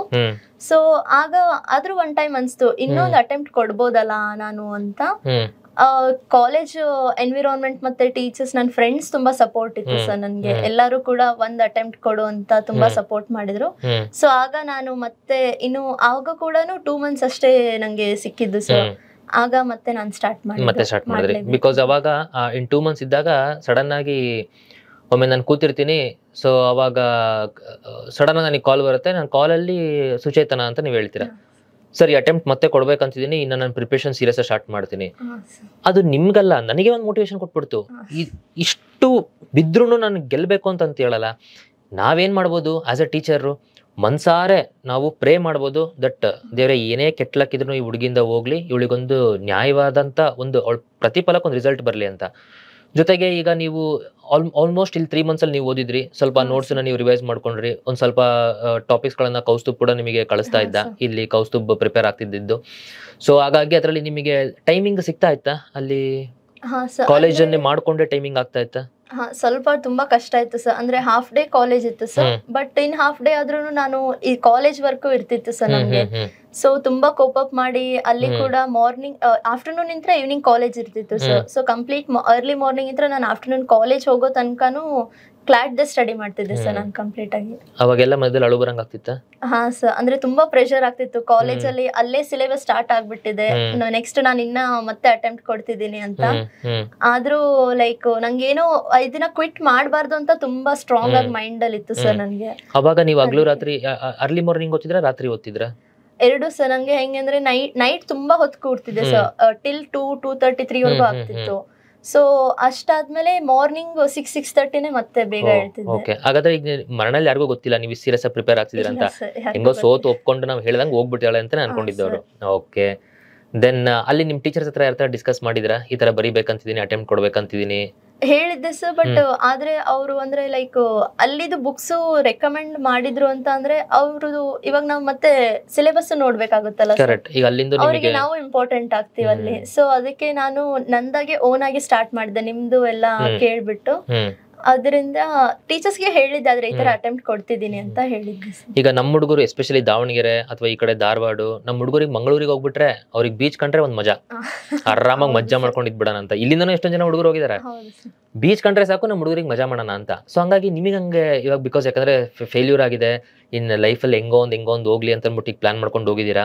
ಆ ಜಾಗದಲ್ಲಿ ಫ್ರೆಂಡ್ಸು ಅಲ್ಲಿನ ಮೋಜು ಮಸ್ತಿ ನೋಡ್ಬಿಟ್ಟು ಅಯ್ಯೋ ನಾನು ಆರಾಮಾಗಿ ಮಜಾ ಮಾಡ್ಬೋದು, ಯಾಕೆ ಇವೆಲ್ಲ ಅಂತ ಅನ್ನಿಸ್ತಿಲ್ವಾ? ಒಂದ್ಸತಿನೂ ಬರಲಿಲ್ವಾ ಥಾಟ್? ಅನ್ಸಿತ್ತು ಸರ್. ಅಂದ್ರೆ ಕಾಲೇಜ್ ರೀಸೆಂಟ್ ಆಗಿ ಸ್ಟಾರ್ಟ್ ಆಗಿತ್ತಲ್ಲ ಸರ್, ಅದಕ್ಕೆ ಅಷ್ಟು ಸೀರಿಯಸ್ ಆಗಿ ಸ್ಟಡಿನೂ ಸ್ಟಾರ್ಟ್ ಆಗಿರ್ಲಿಲ್ಲ. ಸೊ ಎಲ್ಲರೂ ತುಂಬಾ ಹೋಗ್ತಿದ್ರು ಸರ್, ಆಚೆ ಹೋಗ್ತಿದ್ರು, ಎಲ್ಲ ಎಂಜಾಯ್ ಮಾಡ್ತಿದ್ರು. ನಾನ್ ನೋಡ್ತಿದ್ದೆ, ಬಟ್ ಆದ್ರೂ ನಂಗೆ ಅಷ್ಟು ಹೋಗ್ಬೇಕು ಅಂತ ತುಂಬಾ ಅನ್ಸಿದ್ರು ಒಂದ್ ತಲೆಲಿತ್ತು, ಇಲ್ಲ ಇದನ್ನ ನಾನ್ ರಿಗ್ರೆಟ್ ಮಾಡ್ಬಾರ್ದು ನೆಕ್ಸ್ಟ್ ಈಗ ಹಿಂಗೆಲ್ಲ ವೇಸ್ಟ್ ಮಾಡ್ದೆ ಅಂತ. ಒಂದ್ ಅಟೆಂಪ್ಟ್ ಕೊಡೋಣ ಏನಾದ್ರೂ ಆಗ್ಲಿ ಅಂತ ಇತ್ತು ಸರ್. ಅದಕ್ಕೆ ನಾನ್ ಮತ್ತೆ ಓದ್ತಾನೆ ಇದ್ದೆ, ಹೋಗ್ತಿರ್ಲಿಲ್ಲ. ಓಕೆ, ಸೊ ಇವಾಗ ಅಲ್ಲಿಗಾಯ್ತು, ನೀವು ಆ ಪ್ಲಾನಿಗೆ ಬಂದ್ರಿ. ದೆನ್ ಆಲ್ಮೋಸ್ಟ್ ಎಕ್ಸಾಮ್ಸ್ ಇಂದ ಹತ್ರ ಬಂತು, ನಿಯರ್ ಬೈ ಎಕ್ಸಾಮ್ ಬಂದಾಗ ನೀವು ಹೋಗಿ ಎಕ್ಸಾಮ್ ಬರ್ದ್ರಿ. Then we had 10 days result time. So ಆ 10 days ಹೆಂಗಿತ್ತು ನಿಮಗೆ? ಆ 10 days ಅಲ್ಲಿ ಯಾಕಂದ್ರೆ ಅಲ್ಲಿ ಸೋತ್ಬಿಟ್ಟು ಈಸಿ ಸೋತ್ಬಿಟ್ರಂತೂ ನೀವ್ ಹೆಚ್ಚು ಕಮ್ಮಿ ಇವಾಗ ನೀವು ಫಸ್ಟ್ ಅಟೆಂಪ್ಟ್ ಸೋದಿದ್ಕೆ ಊರ್ ಬಿಟ್ಟಿದ್ದೀರಾ, ದೇಶನೇ ಬಿಡಬೇಕಿತ್ತು ಅನ್ಸುತ್ತೆ. ಹೌದು ಸರ್, ಅಂದ್ರೆ ಆಗ ಆಲ್ರೆಡಿ ಫಸ್ಟ್ ಅಟೆಂಪ್ಟ್ ಅಲ್ಲಿ ಹೀಗಾಗಿದೆ, ಸೆಕೆಂಡ್ ಅಟೆಂಪ್ಟ್ ಇಲ್ಲಿ ಇದ್ಕೊಂಡ್ ಕೊಡ್ತಿದ್ನಲ್ಲ ಸರ್ ನಾನು. ಈ ಕಾಲೇಜಲ್ಲೂ ತುಂಬಾ ಮತ್ತೆ ರೂಮರ್ಸ್ ಇರುತ್ತೆ, ಈಗ ಇವಳು ಕೊಡ್ತಿದ್ದಾಳೆ ಅಟೆಂಪ್ಟ್ ಏನಾಗುತ್ತೆ ಆತರ ಎಲ್ಲ. ನಂಗೆ ಇನ್ನೊಂದ್ ತುಂಬಾ ಭಯ ಏನಂದ್ರೆ ಇದ್ರಲ್ಲೂ ಫೇಲ್ ಆಗ್ತೀನಾ, ಹೀಗೇನಾದ್ರು ಆದ್ರೆ ಅದು ಹ್ಯುಮಿಲೇಷನ್ ತಡ್ಕೊಳಕ್ ಆಗುತ್ತಿಲ್ವೋ ಅಂತ ತುಂಬಾ ಭಯ ಇತ್ತು ಸರ್. ಆಗ 10 days ಮಾತ್ರ ನಂಗೆ ಅದೇ ಇತ್ತು, ಇವಾಗ ಬರುತ್ತಾ ರಿಸಲ್ಟ್, ಅವಾಗ ಬರುತ್ತಾ, ಏನಾಗುತ್ತೆ, ಬಟ್ ನಾನು ಅಟೆಂಪ್ಟ್ ಕೊಟ್ಟಿದ್ದೀನಿ ನಾನು ಅಂತ ಇದು ಒಂದು ಇತ್ತು ಸರ್ ತಲೆಯಲ್ಲಿ ನಂಗೆ. ಸೊ ನೀವು ಎಕ್ಸಾಮ್ ಮುಗ್ದಿದ್ ಸಾಯಂಕಾಲನೇ ನೀವು ತಕ್ಷಣ ಫಸ್ಟ್ ನನಗೆ ಕಾಲ್ ಮಾಡಿದ್ರಿ, ಸರ್ ಪೇಪರ್ ವಾಸ್ ಕಂಫರ್ಟಬಲ್, ನಾನು ಮಾಡಿದೀನಿ ಅಂತ ನೀವು ಅಂದ್ರಿ. ಒಂದು ಲೆಕ್ಕಕ್ಕೆ ನನಗೆ ಸಮಾಧಾನ ಅನಿಸ್ತು, ಓಕೆ ಬಿಡು ಏನೋ ಒಂದು ಹುಡುಗಿ ಮಾಡಿದಾಳೆ ಅಂತ. ಬಟ್ ಕಾಂಪಿಟೇಷನ್ ಕಟ್ ಥ್ರೋಟ್ ಇರೋದ್ರಿಂದ, ಬೆಂಗಳೂರಿಗೆ ಇರೋದ್ರಿಂದ ನನಗೆ ಮನ್ಸಲ್ಲಿ ಏನು ಅನಿಸ್ತಿತ್ತು ಅಂದ್ರೆ, ಸುಚೇತನಂಗೆ ಸಿಗೋದಿಲ್ಲ ಬೆಂಗಳೂರು, ಮೇ ಬಿ ಸಿಗ್ಬೋದೇನೋ ತುಂಬ ಲಕ್ಕಿದ್ರೆ ನೋಡೋಣ, ಬಟ್ ಇಟ್ ಈಸ್ ಡೌಟ್ ಅಂತ ಅಂದ್ಬಿಟ್ಟು ಅನ್ಕೊಂಡ್ವಿ. 10 daysಗೆ ನಮಗೆ ರಿಸಲ್ಟ್ ಬಂದೇ ಬಿಡ್ತು. ರಿಸಲ್ಟ್ ಬಂದಾಗ ಕೌಸ್ತುಬ್ಬು ನಮ್ಮ ಸ್ಟೂಡೆಂಟು ನ್ಯಾಷನಲ್ ಲಾ ಸ್ಕೂಲಿಗೆ ಸೆಲೆಕ್ಟ್ ಆದ, ಸುಚೇತನ ಸೆಲೆಕ್ಟ್ ಆಗಲಿಲ್ಲ. It was an horrible situation. ನಾವು ಈ ಕಡೆ ನಮ್ಮ ಇನ್ಸ್ಟಿಟ್ಯೂಟಲ್ಲಿ ನಾವು ಸೆಲೆಬ್ರೇಟ್ ಮಾಡಬೇಕಾ, ಸೆಲೆಬ್ರೇಟ್ ಮಾಡಬಾರ್ದ, ಕೌಸ್ತುಬ್ ಸೆಲೆಕ್ಟ್ ಆಗಿಯೇ ವಿ ಆರ್ ಹ್ಯಾಪಿ, ಸೆಲೆಬ್ರೇಟ್ ಮಾಡೋ ಆಸೆ ಇದೆ. ಈ ಕಡೆ ನಮ್ಮ ಹುಡುಗಿ ಸುಚೇತನ ಆಗಿಲ್ಲ, ನಮಗೆ ಅದೊಂದು ಮನಸ್ಸಲ್ಲಿ ನೋವಿದೆ. ಸೊ ಹಾಗಾಗಿ ನಾವು ಒಂದು ಹೋಪನ್ನ ಇಟ್ಕೊಂಡ್ವಿ, ದಟ್ ನೆಕ್ಸ್ಟ್ ರೌಂಡಲ್ಲಿ ಏನಾದ್ರೂ ಸಾಧ್ಯ ಇದೆಯಾ ಅಂತ ಅಂದ್ಬಿಟ್ಟು ಒಂದು ಹೋಪನ್ನ ಇಟ್ಕೊಂಡಿದ್ವಿ. And till second round result ಬರೋರ್ಗು ಇಲ್ಲಿ ಯಾರ್ಯಾರು ಸ್ಟೂಡೆಂಟ್ಸ್ ನಮ್ಮ ಲೈಬ್ರರಿಲಿ ಓದ್ತಿರೋರಾಗಲಿ, ಬೇರೆಯವರಾಗಲಿ, ಎಲ್ಲರೂ ಆಗಲಿ, ಕ್ಲಾಸಲ್ಲಿ ನಾನು IAS KS ಅವ್ರಿಗೆ ಪಾಠ ಮಾಡ್ಬೇಕಾದ್ರೂ ಹೇಳ್ತಿದ್ದೆ, ನೋಡಿ ಈ ಥರ ಸುಚೇತನ ಅಂತ ಒಂದು ಹುಡುಗಿ ಕಷ್ಟ ಬಿದ್ದಾಳೆ, ಒಂದೊಂದ್ಸತಿ ಲಕ್ ಫೇವರ್ ಮಾಡಲಿಲ್ಲ, ಈಗ ಅವಳಿಗೆ ಭೋಪಾಲೋ ಅಲ್ಲಿ ಇಲ್ಲಿ ಸಿಕ್ಬಿಡುತ್ತೆ. ಆಬ್ವಿಯಸ್ಲಿ ಫಸ್ಟ್ ರೌಂಡಲ್ಲಿ ನಿಮಗೆ ಭೋಪಾಲೋ ಬೇರೆ ಕಡೆ ಸಿಗುತ್ತೆ, ಬಟ್ ನಿಮ್ಮ ಮನೆಯಲ್ಲಿ ಒಂದು ಕಂಡೀಷನ್ ಇತ್ತು, ನಮ್ಮ ಹೆಣ್ಮಗಳಾಗಿ ನೀನು ಬೆಂಗಳೂರು ಸಿಕ್ಕರೆ ಮಾತ್ರ ಕಳಿಸ್ತೀವಿ, ಇಲ್ಲ ಅಂದ್ರೆ ಕಳ್ಸಲ್ಲ. ಅದ್ರ ಜೊತೆ ಆಗ್ಲೇ ಮಂಗಳೂರಲ್ಲಿ ಸೇರಿಸಿ ದುಡ್ಡು ವೇಸ್ಟ್ ಮಾಡ್ಬಿಟ್ಟಿದ್ವಿ ಈಗ ಆಲ್ರೆಡಿ. ಸೊ ಹಂಗಾಗಿ ದುಡ್ಡು ವೇಸ್ಟ್, ನಾವಿದು ಮಾಡೋದಕ್ಕೆ ಆಗೋದಿಲ್ಲ ಅನ್ನೋ ಸಿಚುಯೇಷನ್ ಇತ್ತು. ದೆನ್ ಇವತ್ತು ಬರುತ್ತೆ ನಾಳೆ ಬರುತ್ತೆ, ಇವತ್ತು ಬರುತ್ತೆ ನಾಳೆ ಬರುತ್ತೆ, ಕಂಟಿನ್ಯೂ ಎಲ್ಲಾರ್ದು ಇದೇ ಇತ್ತು. ಆಮೇಲೆ ನಮ್ಮ ಇನ್ಸ್ಟಿಟ್ಯೂಟ್ ಅಲ್ಲಿ ಎಲ್ಲರೂ ಕೂಡ they were all praying actually Suchetan second round ಅಲ್ಲಿ ಬರ್ಲಿ ಅಂತ ಅನ್ಬಿಟ್ಟು. ಮೇ ಬಿ ಎಲ್ಲಾರ್ದು ಗ್ರೇಸ್ ಅಂತ ಅನ್ಸುತ್ತೆ, ವಿ ಡೋಂಟ್ ನೋ. ನಾನು ತಿಂಡಿ ತಿಂತಾ ಇದ್ದೆ, ಸಡನ್ಲಿ ನಂಗೆ ಕಾಲ್ ಬಂತು. ನಿಮ್ ಸೈಡ್ ಆಫ್ ಸ್ಟೋರಿ ನನಗೆ ಗೊತ್ತಿಲ್ಲ, ಅದನ್ನ ನಾನು ಕೇಳ್ತೀನಿ. ನನ್ನ ಸೈಡ್ ಆಫ್ ಸ್ಟೋರಿ ಸಡನ್ ಆಗಿ ಕಾಲ್ ಬಂತು, ಸುಚೇತನ್ ಅಂತ, ಹೇಳ್ ಸುಚೇತನ್ ಅಂದೆ. ಫಾರ್ ಫಸ್ಟ್ 10 seconds ನಿಮ್ ವಾಯ್ಸೇ ಬರ್ತಿಲ್ಲ ನಂಗೆ, ಬರೋ ಅಳು ಕೇಳಿಸ್ತಿದೆ. ನೀವು ಜೋರಾಗಿ ಅಳ್ತಾನೆ ಇದ್ದೀರಾ, ಸಾರ್ ಅಂತಿದ್ದೀರಾ, ಏನಾಯ್ತು, ರಿಸಲ್ಟ್ ಏನಾರ ಕಮ್ಮಿ ಬಂದು ನೀ ಎಲ್ಲಾರ ಓಡೋಗ್ಬಿಟ್ಟೆ ಆ ಕಡೆ. ನನಗೆ ಅದೆಲ್ಲ ನನ್ನ ಥಾಟ್ಸು. ಫಸ್ಟ್ 10 to 15 seconds ನನ್ನ ತಲೆನಲ್ಲಿ ಏನೋ ಬರ್ತಿದೆ, ಯಾಕೆ ಇವಳು ಜೋರಾಗಿ ಅಳ್ತಿದ್ದಾಳೆ, ಏನಿದ್ ಮಾಡ್ತಿದ್ದಾಳೆ ಅಂತ. That was a situation. Then ನನಗೆ ಕೇಳಿಸ್ತು, ನೀವು ಬಿಟ್ಕೊಡ್ಸ್ಕೊಂಡು ಹೇಳ್ತೀರಾ, ಸರ್ ನನಗೆ ಬೆಂಗಳೂರೇ ಸಿಕ್ತು ಅಂತ. That was a time, I don't know, ನನಗೆ ಒಂಥರ ಗೂಸ್ ಪಂಪ್ಸ್ ಬಂತು, ನಂಗೆ ಒಂಥರ ರೋಮಗಳೆಲ್ಲ ಎದ್ದಿಂದ್ಬಿಡ್ತು. ಅಪ್ಪ ಇಷ್ಟು ಕಷ್ಟ ಬಿದ್ದಿದ್ಕೆ ಈ ಹುಡುಗಿಗೆ ಸಿಕ್ತಲ್ಲ, ಫೈನಲಿ ಅಚೀವ್ ಮಾಡಿದ್ಲಲ್ಲ, 4-6 ಜನಕ್ಕೆ ಈಕೆ ಮಾದರಿ ಆದ್ಲಲ್ಲ, ಸಕ್ಸಸ್ ಅನ್ ಫೈನಲಿ ಇವಳು ಮಾಡಿದ್ಲಲ್ಲ. ಯಾಕಂದ್ರೆ ಎಷ್ಟೊಂದ್ ಜನ ನಾವು ಸ್ಟೂಡೆಂಟ್ಸ್ ನೋಡಿರ್ತೀವಿ, ಸುಮ್ನೆ ಖಾಲಿ ಅಡ್ಡಾಡಿರ್ತಾರೆ, ಅವ್ರವ್ರದೇ ಪ್ರಾಬ್ಲಮ್ಗಳು ಮಾಡ್ಕೊಂಡು ಖಾಲಿ ಅಡ್ಡಾಡಿರ್ತಾರೆ. ನೀನು ನಾವು ತುಂಬಾ ಕ್ಲೋಸ್ ಆಗಿ ನೋಡಿದೀವಿ, ಇದಕ್ಕೋಸ್ಕರ ಡೆಡಿಕೇಟೆಡ್ ಇದ್ದಂತ ಹುಡುಗಿ ನೀನು, ನಿನಗೆ ರಿಸಲ್ಟ್ ಬರಲಿಲ್ಲ ಅಂದ್ರೆ ಯಾರಿಗೆ ಬರುತ್ತೆ, ವಾಸ್ ವೆರಿ ಮಚ್ ಇದು. ಸೊ ಆ ತರ ಸಿಚುಯೇಷನ್ ನನಗೆ ಈ ಕಡೆಯಿಂದ ಎಕ್ಸ್ಪೀರಿಯನ್ಸ್ ಆಗಿತ್ತು. ನಿನಗೆ ಹೆಂಗ್ ನಡೀತಿತ್ತು ಕೈ ರಿಸಲ್ಟ್ ಬಂದಾಗ? ಓಕೆ ಸರ್, ಅಂದ್ರೆ ಅದು ಆಕ್ಚುಲಿ ನಂಗೆ ಕಾಲೇಜಲ್ಲಿ ಇಂಟರ್ನಲ್ಸ್ ಎಕ್ಸಾಮ್ ಸರ್ ಅವತ್ತು, ಅದು ಸೆಕೆಂಡ್ ಎಕ್ಸಾಮ್ ನನ್ಗೆ. ಸೊ ನಾನು ನೈಟ್ ಫುಲ್ ಪ್ರಿಪೇರ್ ಆಗಿದ್ದೆ, ಗೊತ್ತಿತ್ತು ನಾಳೆ ರಿಸಲ್ಟ್ ಇದೆ ಅಂತ, ಭಯಾನು ಇತ್ತು ಒಂದ್ ಕಡೆ, ಬಟ್ ಆದ್ರೂ ಈ ಎಕ್ಸಾಮ್ ಇಲ್ಲಿ ಕಾಲೇಜ್, ಹಾ ಸರ್, ಅದಕ್ಕೆ ಕಂಪ್ಲೀಟ್ ಪ್ರಿಪೇರ್ ಆಗಿದ್ದೆ ಸರ್ ನಾನು ಟೆಸ್ಟಿಗೆಲ್ಲ. ಟೆಸ್ಟ್ ಪ್ರಿಪೇರ್ ಆಗಿ ಇನ್ನು ಮಾರ್ನಿಂಗ್ ರೆಡಿಯಾಗಿ ಹೋಗ್ಬೇಕಿತ್ತು ಟೆಸ್ಟ್ ಬರೆಯೋಕೆ ಅಂತ. ಅವಾಗ ರೆಡಿ ಆಗ್ತಿರ್ಬೇಕಾದ್ರೆ ಎಲ್ಲಾ ರಿಸಲ್ಟ್ ಅನೌನ್ಸ್ ಆಗಿದೆ ಅಂತ ನೋಟಿಫಿಕೇಶನ್ ಎಲ್ಲ ಇತ್ತು ಸರ್. ತುಂಬಾ ಭಯ ಆಯ್ತು, ಏನಾಗುತ್ತೆ ಬಟ್ ನೋಡ್ಬೇಕು ಅಂತ. 1 second ನೋಡಿ ನಾನು ಫುಲ್ ಲೈಕ್ ಚೀರ್ ಬಿಟ್ಟೆ ಸರ್ ಜೋರಾಗಿ. ಎಲ್ಲಿ ಹಾಸ್ಟೆಲ್ ಇದ್ರ ಕ್ಲಾಸ್ ಅಲ್ಲಿ ಇದ್ರ? ಪಿಜಿ ಸರ್, ಜೋರಾಗಿ ಚೀರಿದ್ರಿ? ಹಾ ಸರ್, ನಂಗೆ ಲೈಕ್ ಕಂಟ್ರೋಲ್ ಆಗಿ, ಹಾ ಸರ್, ಕಂಪ್ಲೀಟ್ ನಂಗೆ ಅಳು ಬರ್ತಿತ್ತು ಫುಲ್ಲು. ಸೊ ಅದು ತುಂಬಾ ಭಯ ಆಯ್ತಲ್ಲ ಸರ್, ಫಸ್ಟ್ ಆಗಿಲ್ಲ ಆತರ ಎಲ್ಲ ಅಂತ ನೋಡಿ ಕಂಪ್ಲೀಟ್ ಒಂಥರ ಲೈಕ್ ಇವಾಗ ತಡ್ಕೊಳಕ್ ಆಗದೆ ಇರೋದಷ್ಟು ಎಕ್ಸೈಟ್ಮೆಂಟ್ ತರ ಆಯ್ತು. ಸೊ ನನ್ ರೂಮ್ಮೇಟ್ ಒಬ್ರು ಇದ್ರು ಸರ್, ಅವ್ರು ತುಂಬಾ ಶಾಕ್ ಆಗ್ಬಿಟ್ರು, ಏನಾಯ್ತು ಅಂತ. ಅವರೆಲ್ಲ ಬಂದು ಕೇಳ್ತಿದ್ರು. ಸೊ ಆಗ ಹೇಳಿದೆ, ಇಲ್ಲ ನನ್ ಈ ತರ ಸೆಲೆಕ್ಟ್ ಆಗಿದೆ ನಂಗೆ ಅಂತ. ಸೊ ನೋಡ್ತಿರ್ಬೇಕಾದ್ರೆ ಸ್ಟಾರ್ಟಿಂಗ್ ನಂಗೆ ಅದು ರೆಡ್ ಲೈನ್ ಅಲ್ಲಿ ಏನಿತ್ತು, if you don't want this it and quit ಅಂತ ಇತ್ತು ಸರ್. ಸೊ ನಾನ್ ಫಸ್ಟ್ ಹಾಗೆ ನೋಡಿದ್ದು ರೆಡ್ ಲೈನ್ ಇತ್ತಲ್ವ, ಓಕೆ ಏನೋ ಆಗಿಲ್ವೇನೋ, ಸ್ವಲ್ಪ ನಾನು ಓದ್ಲಿಲ್ಲ ಸರ್ ಕಂಪ್ಲೀಟ್. ಬಟ್ ಕೆಳಗಡೆ ನೋಡ್ಬೇಕಾದ್ರೆ ಬೆಂಗಳೂರು NLS ಫುಲ್ ಇತ್ತು ಸರ್, ಬೆಂಗಳೂರು ಅಂತ. ಆಗ ಕಂಪ್ಲೀಟ್ ಒಂಥರ ಸ್ಯಾಟಿಸ್ಫ್ಯಾಕ್ಷನ್ ಆಯ್ತು ಸರ್. ಆಮೇಲೆ ನೀವು ಕಾಲ್ ಎತ್ಕೊಂಡು ಫಸ್ಟ್ ನಿಮ್ಗೆ ಮಾಡಿದ್ದು ಸರ್? ನನಗೆ ಕಾಲ್ ಮಾಡಿದ್ರೆ ಇನ್ನ ಪೇರೆಂಟ್ಸ್ ಗೊತ್ತಿಲ್ಲ ಸೀನು. ನನಗೆ ಕಾಲ್ ಬಂತು, ನಮ್ಮ ಮನೆಯಲ್ಲೂ ಫುಲ್ ವಿ ಆರ್ ಹ್ಯಾಪಿ. ಇನ್ಸ್ಟಿಟ್ಯೂಟಿಂಗ್ ಅಂದ ತಕ್ಷಣ ಓಡ್ ಬಂದೆ, ಎಲ್ಲರಿಗೂ ಹೇಳಿದೆ ಸುಚೇತನ ಸಿಕ್ತು ಅಂತ. Everybody was very happy. Then ನಿಮ್ ಮನೆ ಸಿಚುಯೇಷನ್ ಹಿಂಗೆ ಕಾಲ್ ಮಾಡಿ ನೀವೇನ್ ಹೇಳಿದ್ರಿ? ಮಮ್ಮಿಗೆ ಮಾಡಿದ್ದೆ ಸರ್ ನಾನು. ಸೊ ಮಮ್ಮಿನೂ ಸ್ಕೂಲ್ಗೆ ಆಗ ಹೋಗಿದ್ರು ಸರ್. ಆಗ ಏನು ಅವ್ರಿಗೆ ತುಂಬಾ ಖುಷಿ ಆಯ್ತು, ನಾನು ಅಳ್ತಿರೋದ್ ನೋಡಿ, ಇಲ್ಲ ಅಳ್ಬೇಡ ಇರು, ಏನಾಗಲ್ಲ ಅಂತ ತುಂಬಾ ಸಮಾಧಾನ ಮಾಡಿ. ನೆಕ್ಸ್ಟ್ ಪಪ್ಪಾನಿಗೆ ಕಾಲ್ ಮಾಡಿದೆ ಸರ್. ಪಪ್ಪನ್ಗೂ ಹಾಗೆ ಲೈಕ್ ಆಗುತ್ತೋ ಇಲ್ವೋ, ಅವ್ರಿಗೂ ಸ್ವಲ್ಪ ಡೌಟ್ ಇತ್ತು, ಇಲ್ಲ ಆಗುತ್ತೋ ಇಲ್ವೋ ಇರ್ಲಿ ಬಿಡು ನೀನ್ ಅಟೆಂಪ್ಟ್ ಕೊಟ್ಟಿದ್ಯಾ ಅಂತ ಅವ್ರು ಇದನ್ನೇ ಹೇಳ್ತಿದ್ರು ಸರ್ ನಂಗೆ. ಬಟ್ ಬೆಂಗಳೂರು ಸೆಲೆಕ್ಟ್ ಆಗಿದೆ ಅಂತ ಗೊತ್ತಾದ್ಮೇಲೆ ತುಂಬಾ ಖುಷಿ ಪಟ್ಟರು, ತುಂಬಾ ಖುಷಿ ಪಟ್ರು. ಸೊ ಫಾಸ್ಟ್ ಫಾರ್ವರ್ಡ್, ಈಗ ಫೇಲ್ಯೂರ್ ಸುಚೇತನ ಇಂದ ಇವಾಗ ನೆಕ್ಸ್ಟ್ ಸೆಲೆಬ್ರಿಟಿ ಅಂಡ್ ಕ್ಲಿಯರ್ ಆಗಿರೋ ಸುಚೇತನ, ಈಗ ಜನ ಹೆಂಗ್ ಟರ್ನ್ ಆದ್ರು? ತುಂಬಾನೇ ಚೇಂಜಸ್ ಆಯ್ತು ಸರ್. ಲೈಕ್ ನಾನು ಯಾಕಂದ್ರೆ ಇವಳು ನನ್ ಪ್ರಕಾರ ಹೆಂಗ್ ಅಂದಿರ್ತಾರೆ ಅಂದ್ರೆ, ದಾವಣಗೆರೆಯಲ್ಲಿ ಹೋಗೋ 2 ದಿನ 3 ತಿಂಗಳು ಮಜಾ ಮಾಡ್ಕೊಂಡ್ ಬಂದಿಲ್ಲ ನೋಡಿ, ಏನು ಓದಿಲ್ಲ ಅಂತಾನೆ ಇರುತ್ತೆ. ಹಾಗಾಗಿ ನಿಮಗೆ ತೂತು ಅಂದವರು ಹೆಂಗ್ ಬಂದ್ರು ಆಮೇಲೆ ನಿಮ್ ಹಿಂದೆ? ಅದು ನಿಜ ಸರ್. ಲೈಕ್ ನಾನ್ ಕೇಳ್ಪಟ್ಟಿದ್ದೆ, ಅವ್ರು ಹೇಗೆ ಹೇಳಿದ್ರೆ ಇದು ಎಲ್ಲಾರ ಕೈಗೂ ಆಗಲ್ಲ, ಇದು ಎಲ್ಲಾರ್ಗೂ ಸಾಧ್ಯ ಇಲ್ಲ, ಎಲ್ಲಾರು ಸೆಲೆಕ್ಟ್ ಆಗ್ಬೇಕಲ್ವಾ, ಅವರು ಡಿಸರ್ವ್ಡ್ ಮತ್ತೆ ಅಷ್ಟು ವರ್ಕ್ ಮಾಡೋರಿಗೆ ಅಷ್ಟೇ ಆಗೋದು, ಇದನ್ನ ನಾನು ಕೇಳ್ಪಟ್ಟಿದ್ದೆ ಸರ್ ಪರ್ಸನಲ್ ಆಗಿ. ಸೊ ನಂಗ ಅವಾಗ ತುಂಬಾ ಅನ್ಸಿತ್ತು ಲೈಕ್ ನಾನ್ ಪ್ರೂವ್ ಮಾಡ್ಲೇಬೇಕು ಏನಾದ್ರೂ ಆಗ್ಲಿ ಅಂತ. ಆಗ ತುಂಬಾ ಚೇಂಜ್ ಆಯ್ತು ಸರ್ ಎಲ್ಲಾರ್ದು ಬಿಹೇವಿಯರ್ ಅಲ್ಲಿ ಕೂಡ.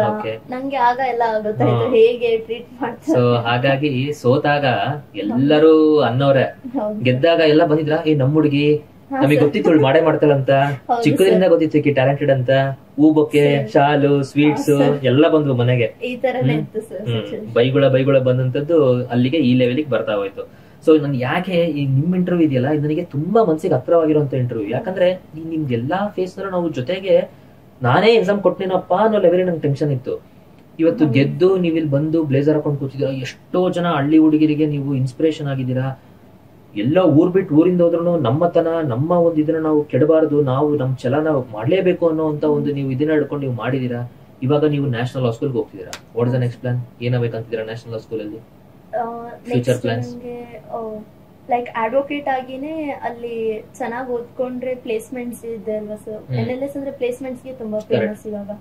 ಸೊ ಅದಕ್ಕೆ ಪ್ಲೇಸ್ಮೆಂಟ್ ಚೆನ್ನಾಗಿ ಆಗ್ಬೇಕು ಅಂತ. ನಿಮಗೆ ಏನಾದ್ರೂ ಒಂದ್ ವರ್ಷ ನಂದು ವೇಸ್ಟ್ ಆಯ್ತು ಅಂತ ಬೇಜಾರಿದೆಯಾ? ಮೊದ್ಲು ಅಂದ್ರೆ ಭಯ ಇತ್ತು ಸರ್ ನನ್ಗೆ, ಈ ತರ ಮಾತಾಡ್ತಾರೇನೋ, ಇವಳು ವೇಸ್ಟ್ ಮಾಡಿದಾಳೆ. ಈಗ ಬೆಂಗಳೂರು ರಿಸಲ್ಟ್ ಬಂದ್ಮೇಲೆ ಬೇಜಾರಾಯ್ತಾ? ಫುಲ್ ಮಜಾ ಮಾಡ್ಬಿಟ್ರ ರಿಸಲ್ಟ್ ಬಂದ್ಮೇಲಿಂದ ಒಂದ್ ವರ್ಷ? ಹೌದು ಸರ್, ನನ್ಗೆ ಅದು ರಿಗ್ರೆಟ್ ಯಾವತ್ತೂ ಇಲ್ಲ ಸರ್. ಈಗ ಇಷ್ಟು ವರ್ಷ ವೇಸ್ಟ್ ಆಯ್ತು ಅಂತ ಇಲ್ಲ, ಏನು ಇಲ್ಲ. ಸೊ ಹಂಗಾಗಿ ನಿಮಗೆ ಒಂಥರ 6 months ಹಾಲಿಡೇಸ್ ಕೊಟ್ಟಂಗ ಆಯ್ತಾ ಇದು? ಮರಳಲ್ಲಿ ಊಟ ತಿಂಡಿ ಇವಾಗ ಆರಾಮಾಗಿದ್ದೆ ಸರ್, ಏನು ಟೆನ್ಷನ್ ಇಲ್ಲ, ಏನು ಇಲ್ಲ. ಸೊ ಇನ್ನೊಂದ್ ತಿಂಗಳಲ್ಲಿ ನಿಮಗೆ ಇದೆ. ಸೊ ಹಾಗಾಗಿ ನಿಮ್ಮ ಒಂದು ಮೆಸೇಜ್ ನಮ್ಮ ಫ್ಯೂಚರ್ ಕಿಡ್ಸ್ ಗೆ ಏನು? ಈಗ ನಮ್ಮಲ್ಲೂ 6ನೇ ಕ್ಲಾಸ್ 10ನೇ ಕ್ಲಾಸ್ ಪ್ರಿಪೇರ್ ಆಗ್ತಿದ್ದಾರೆ. ಹುಡುಗರಿಗೆ ಚಿಕ್ಕರಿಂದ ಗೋಲ್ ಇಲ್ಲ. ಒಬ್ಬರನ್ನ ಕೇಳಿದ್ರೆ ನಾನು ಸಿಂಗರ್ ಆಗ್ತೀನಿ ಅಂತಾನೆ, ಒಬ್ಬ ಡ್ಯಾನ್ಸರ್ ಆಗ್ತೀನಿ ಅಂತಾನೆ, ಒಬ್ಬ ಕ್ರಿಕೆಟರ್ ಆಗ್ತೀನಿ ಅಂತಾನೆ, ಇನ್ನೊಬ್ಬ ಬಂದ್ಬಿಟ್ಟು ಸರ್ ನಾನು 3 ಆಗ್ತೀನಿ ಅಂತಾನೆ. ನಮ್ಮ ಹುಡುಗರಿಗೆ ಆ ಒಂದು ವಿಷನ್ ಇಲ್ಲ. ನಾವಿಲ್ಲಿ 6th standard to 10th standard ನಾವು ಅಕಾಡೆಮಿಕ್ಸ್ ಟೀಚ್ ಮಾಡ್ತಾ ಕಾಂಪಿಟೇಟಿವ್ ಆಂಗಲ್ ಅಲ್ಲಿ ಈಗ ನಿಮ್ದೆಲ್ಲ ಫೋಟೋ ಹಾಕಿಂದ ನೋಡು ಸುಚೇತನ ಅಕ್ಕ ಹಿಂಗ್ ಮಾಡಿದ್ಲು, ನೋಡು ಇವ್ರು ಹಿಂಗ್ ಮಾಡಿದ್ರೆ, ನೋಡು ತಹಸೀಲ್ದಾರ್ ಆಗಿದ್ದಾರೆ ಇವರು, ಹಿಂಗೆಲ್ಲ ಹೇಳ್ತಾ ಇರ್ತೀವಿ. ನಿಮ್ಮ ಒಂದು ಕ್ಲಿಯರ್ ಮೆಸೇಜ್ ಕಿಡ್ಸಿಗೆ, ಅಥವಾ ಈ ತರ ನಿಮ್ ತರ ಸ್ಟ್ರಗಲ್ ಮಾಡ್ತಿರೋರಿಗೆ ಅಥವಾ ಫೇಲ್ಯೂರ್ ಆಗಿರೋರಿಗೆ ನಿಮ್ಮ ಒಂದು ಮೆಸೇಜ್ ಏನು? ಅಂದ್ರೆ ಪ್ಲಾನಿಂಗ್ ಕರೆಕ್ಟ್ ಆಗಿ ಮಾಡ್ಬೇಕು ಸರ್. ಇವಾಗ ಅವ್ರಿಗೆ ಗೊತ್ತಿಲ್ಲ ಅಂದ್ರೂ ಗೊತ್ತು ಮಾಡ್ಕೊಂಡಾದ್ರೂ ತಮ್ಗೆ ಇವಾಗ ಇಂಟ್ರೆಸ್ಟ್ ಇರೋ ಕಡೆನೆ ಹೋಗ್ಲಿ ಸರ್, ಅದೇ ಫೀಲ್ಡ್ ಗೆ ಹೋಗ್ಲಿ, ಅದೇ ಎಕ್ಸಾಮ್ ಕೊಡ್ಲಿ. ಬಟ್ ಯಾರ್ದೋ ಫೋರ್ಸ್ ಗೆ ಅಥವಾ ಇನ್ನು ಯಾರೋ ಹೇಳಿದ್ರು ನನ್ಗೆ ಇದನ್ ಮಾಡ್ಬೇಕು, ನಮ್ ಪೇರೆಂಟ್ಸ್ ಹೇಳಿದ್ರು ಅಂತ ಹೋಗ್ಬಾರ್ದು ಸರ್.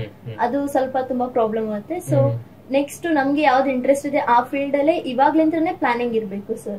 ನಾನ್ ನೆಕ್ಸ್ಟ್ 10th ಆದ್ಮೇಲೆ ನೋಡ್ತೀನಿ, ಇಲ್ಲ PU ಆದ್ಮೇಲೆ ಇನ್ನು ಟೈಮ್ ಇದೆ ಅಂತ ಅಂದ್ರೆ ಅದು ಲೈಕ್ ನಾವೇ ನಮ್ದು ಫೇಲ್ಯೂರ್ಗೆ ಇದನ್ ಪಾತ್ ಎಲ್ಲ ಕ್ರಿಯೇಟ್ ಮಾಡ್ದಂಗೆ ಸರ್. ಮೊದ್ಲಿಂದಾನು ನಾವು ಪ್ಲಾನ್ ಮಾಡ್ಬಿಟ್ಟು ವರ್ಕ್ ಕೂಡ ಮಾಡಕ್ಕೇನೆ ಹೇಳ್ತೀನಿ ಸರ್ ನಾನು. ರೈಟ್. ಈಗ ಇಷ್ಟು ವಿಚಾರಗಳನ್ನ ನೀವು ಮುಕ್ತವಾಗಿ ಹಂಚ್ಕೊಂಡಿದ್ದೀರಾ, ನಿಮ್ ಶೆಡ್ಯೂಲ್ ಬಿಸಿ ಇದೆ. ಹಾಗಾಗಿ ಈಗ ಫೈನಲ್ ಆಗಿ ನೀವು ಯಾರಿಗಾದ್ರೂ ಥ್ಯಾಂಕ್ಸ್ ಹೇಳಂಗಿದ್ರೆ, ಅಥವಾ ನೀವು ಫೈನಲ್ ಆಗಿ ನಿಮ್ಗೆ ಯಾರೋ ಟಾಂಟ್ ಮಾಡಿರೋರಿಗೆ ಇಂಡೈರೆಕ್ಟ್ ಆಗಿ ನಿಮ್ ರಿಸಲ್ಟ್ ಉತ್ತರ ಕೊಡೋಂಗಿದ್ರೆ ಏನಿದ್ರು ನೀವು ಅದನ್ನ ಹೇಳ್ಬೋದು.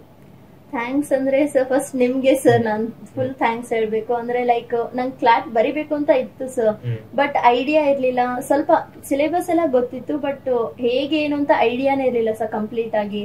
ಆಗ ಬ್ಲಾಂಕ್ ಇದ್ದೆ ನಾನು, ಲೈಕ್ ಆಲ್ರೆಡಿ ಬಂದ್ಬಿಟ್ಟಿದೀನಿ, ಫೀಲ್ಡ್ ಚೇಂಜ್ ಮಾಡ್ಬಿಟ್ಟಿದೀನಿ, ಇವಾಗ ನೆಕ್ಸ್ಟ್ ಏನು ಆನ್ಸರ್ ಮಾಡೋದು ಫ್ಯಾಮಿಲಿಗೆ ಎಲ್ಲರಿಗೂ ಅಂತ.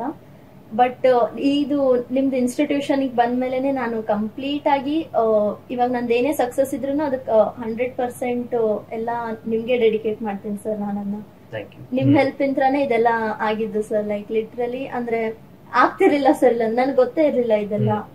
ಸೊ ಇಲ್ಲಿ ಬಂದ್ಮೇಲೆ ನಾನು ಇವಾಗ ನಾನು ಏನಿದ್ದೀನಿ NLS ಹೋಗಿರೋ ಕಾರಣನೇ ನೀವು ಸರ್. ನೆಕ್ಸ್ಟ್ ನಮ್ ಪೇರೆಂಟ್ಸ್ ಲೈಕ್ ತುಂಬಾನೇ ಟಾಂಟ್ ಬಂದಿರುತ್ತೆ ಸರ್, ನನಗೆ ಗೊತ್ತಿದೆ. ತುಂಬಾ ಜನ ಹೇಳಿರ್ತಾರೆ ಯಾಕೆ ಕಳ್ಸಿದ್ರಿ, ಇಷ್ಟು ಚೆನ್ನಾಗಿತ್ತು ಕಾಲೇಜ್, ಅದನ್ನ ಬಿಟ್ರಿ ಇದನ್ನ ಬಿಟ್ರಿ ಅಂತ. ಬಟ್ ಅದನ್ನ ಒಂದಿನಾನು ಬಂದು ನನ್ ಮುಂದೆ ಹೇಳಿಲ್ಲ ಸರ್, ಇವ್ರು ಹೀಗೆ ಹೇಳ್ತಾರೆ ಅಂತ. ಪೇರೆಂಟ್ಸ್ಗೂ ಕೂಡ ಒಂದು ಸಲ್ಯೂಟ್ ನಮ್ ಕಡೆಯಿಂದ. ಎಸ್ ಮಮ್ಮಿ ಡ್ಯಾಡಿ ಯಾವತ್ತೂ ಹೇಳಿಲ್ಲ ಸರ್, ಫೋರ್ಸ್ ಕೂಡ ಮಾಡಿಲ್ಲ ನೀನ್ ಇದನ್ನೇ ಮಾಡು ಅದನ್ನೇ ಮಾಡು ಅಂತ. ನಾನು ಏನ್ ಹೇಳಿದ್ರು ಎಲ್ಲದಕ್ಕೂ ಸಪೋರ್ಟ್ ಮಾಡ್ತಾನೆ, ಇನ್ನವರೆಗೂ ಸಪೋರ್ಟ್ ಮಾಡ್ತಾನೆ ಇದ್ದಾರೆ. Very nice, very nice. ನಿಮಗೆ ತುಂಬಾ ಪ್ರೆಷರ್ ಹಾಕಿ ಓದಿಸ್ಬೇಕಾದ್ರೆ ಏನಾರ ಸಿಟ್ಟು ಬಂದಿತ್ತ ನನ್ ಮೇಲೆ, ಎಲ್ಲಾರ ಹೊಡೆದ್ಬಿಡೋಣ ಅಂತ ಅನ್ಬಿಟ್ಟು, ಅಥವಾ ಇಲ್ಲ ಭಯ ಇತ್ತು ಸರ್? ಅಂದ್ರೆ ಇವಾಗ ಡೈಲಿ ಇರ್ತಿತ್ತಲ್ಲ ಸರ್ ಡೈಲಿ ಆಬ್ವಿಯಸ್ಲಿ, ಬಿಕಾಸ್ ಯಾಕಂದ್ರೆ ನನ್ನ ಲೆಕ್ಕದ ಪ್ರಕಾರ ನಿಮಗೆ ನಾನು ತುಂಬಾ ಹೆಕ್ಟಿಕ್ ಶೆಡ್ಯೂಲ್ ಹಾಕೊಟ್ಬಿಟ್ಟಿದ್ದೆ. ಸೊ ಹಾಗಾಗಿ 15-16 ಗಂಟೆ ಓದ್ಬೇಕಂದ್ರೆ, ಅಂಡ್ ನಾನು ಕೂಡ ನಿಮ್ಗೆ ಯಾವ್ದೇ ವಿಚಾರಕ್ಕೂ ನಂಗೆ ಮುದ್ ಮಾಡಕ್ ಭಯ ಆಗ್ತಿತ್ತು, ಯಾಕಂದ್ರೆ ರಿಸಲ್ಟ್ ಬೇಕಿತ್ತಲ್ಲ. ನಿಮ್ಗೆ ತುಂಬಾ ಹಾರ್ಶ್ ಆಗೇ ಟ್ರೀಟ್ ಮಾಡಿದೆ ನಾನು, I don't know. So but ಇವತ್ತು ನೀವು ಬೆಂಗಳೂರಲ್ಲಿ ನೀವು ಲಾ ಸ್ಕೂಲಿಗೆಲ್ಲ ಹೋದಾಗ, ಈಗ ನಾವು ಬಂದು ನಿಮ್ಮ ಅಪಾಯಿಂಟ್ಮೆಂಟ್ ತಗೊಂಡು ನಾವು ಮೀಟ್ ಆಗ್ಬೇಕಂದ್ರೆ ನಮಗೆ ಅದ್ರದ್ದೊಂದು ಖುಷಿನೇ ಇದು. ಸೊ ಹಾಗಾಗಿ ಇದರಿಂದ ಬಹಳಷ್ಟು ನಮ್ಮ ವೀಕ್ಷಕರು, ಪೇರೆಂಟ್ಸ್ ಎಲ್ಲರೂ ಕೂಡ ಇದರಿಂದ ನೀವು ಕಲ್ತಿದ್ದೀರಾ ಅಂತ ಅನ್ಕೊಂತೀನಿ. ಸೊ ಹಾಗಾಗಿ we all want to thank Suchetana. ಅವ್ರು ಮುಕ್ತವಾಗಿ ಎಲ್ಲಾ ವಿಚಾರಗಳನ್ನ ಅವ್ರು ಹೇಳ್ಕೊಂಡಿದ್ದಾರೆ, ಹಾಗಾಗಿ ಅದಕ್ಕೋಸ್ಕರ ಅವರಿಗೆ ಒಂದು ಥ್ಯಾಂಕ್ಸ್ ನಿಮ್ ಕಡೆಯಿಂದ ಇರಲಿ. Thank you so much. Jai Hind. Thank you sir. Thank you.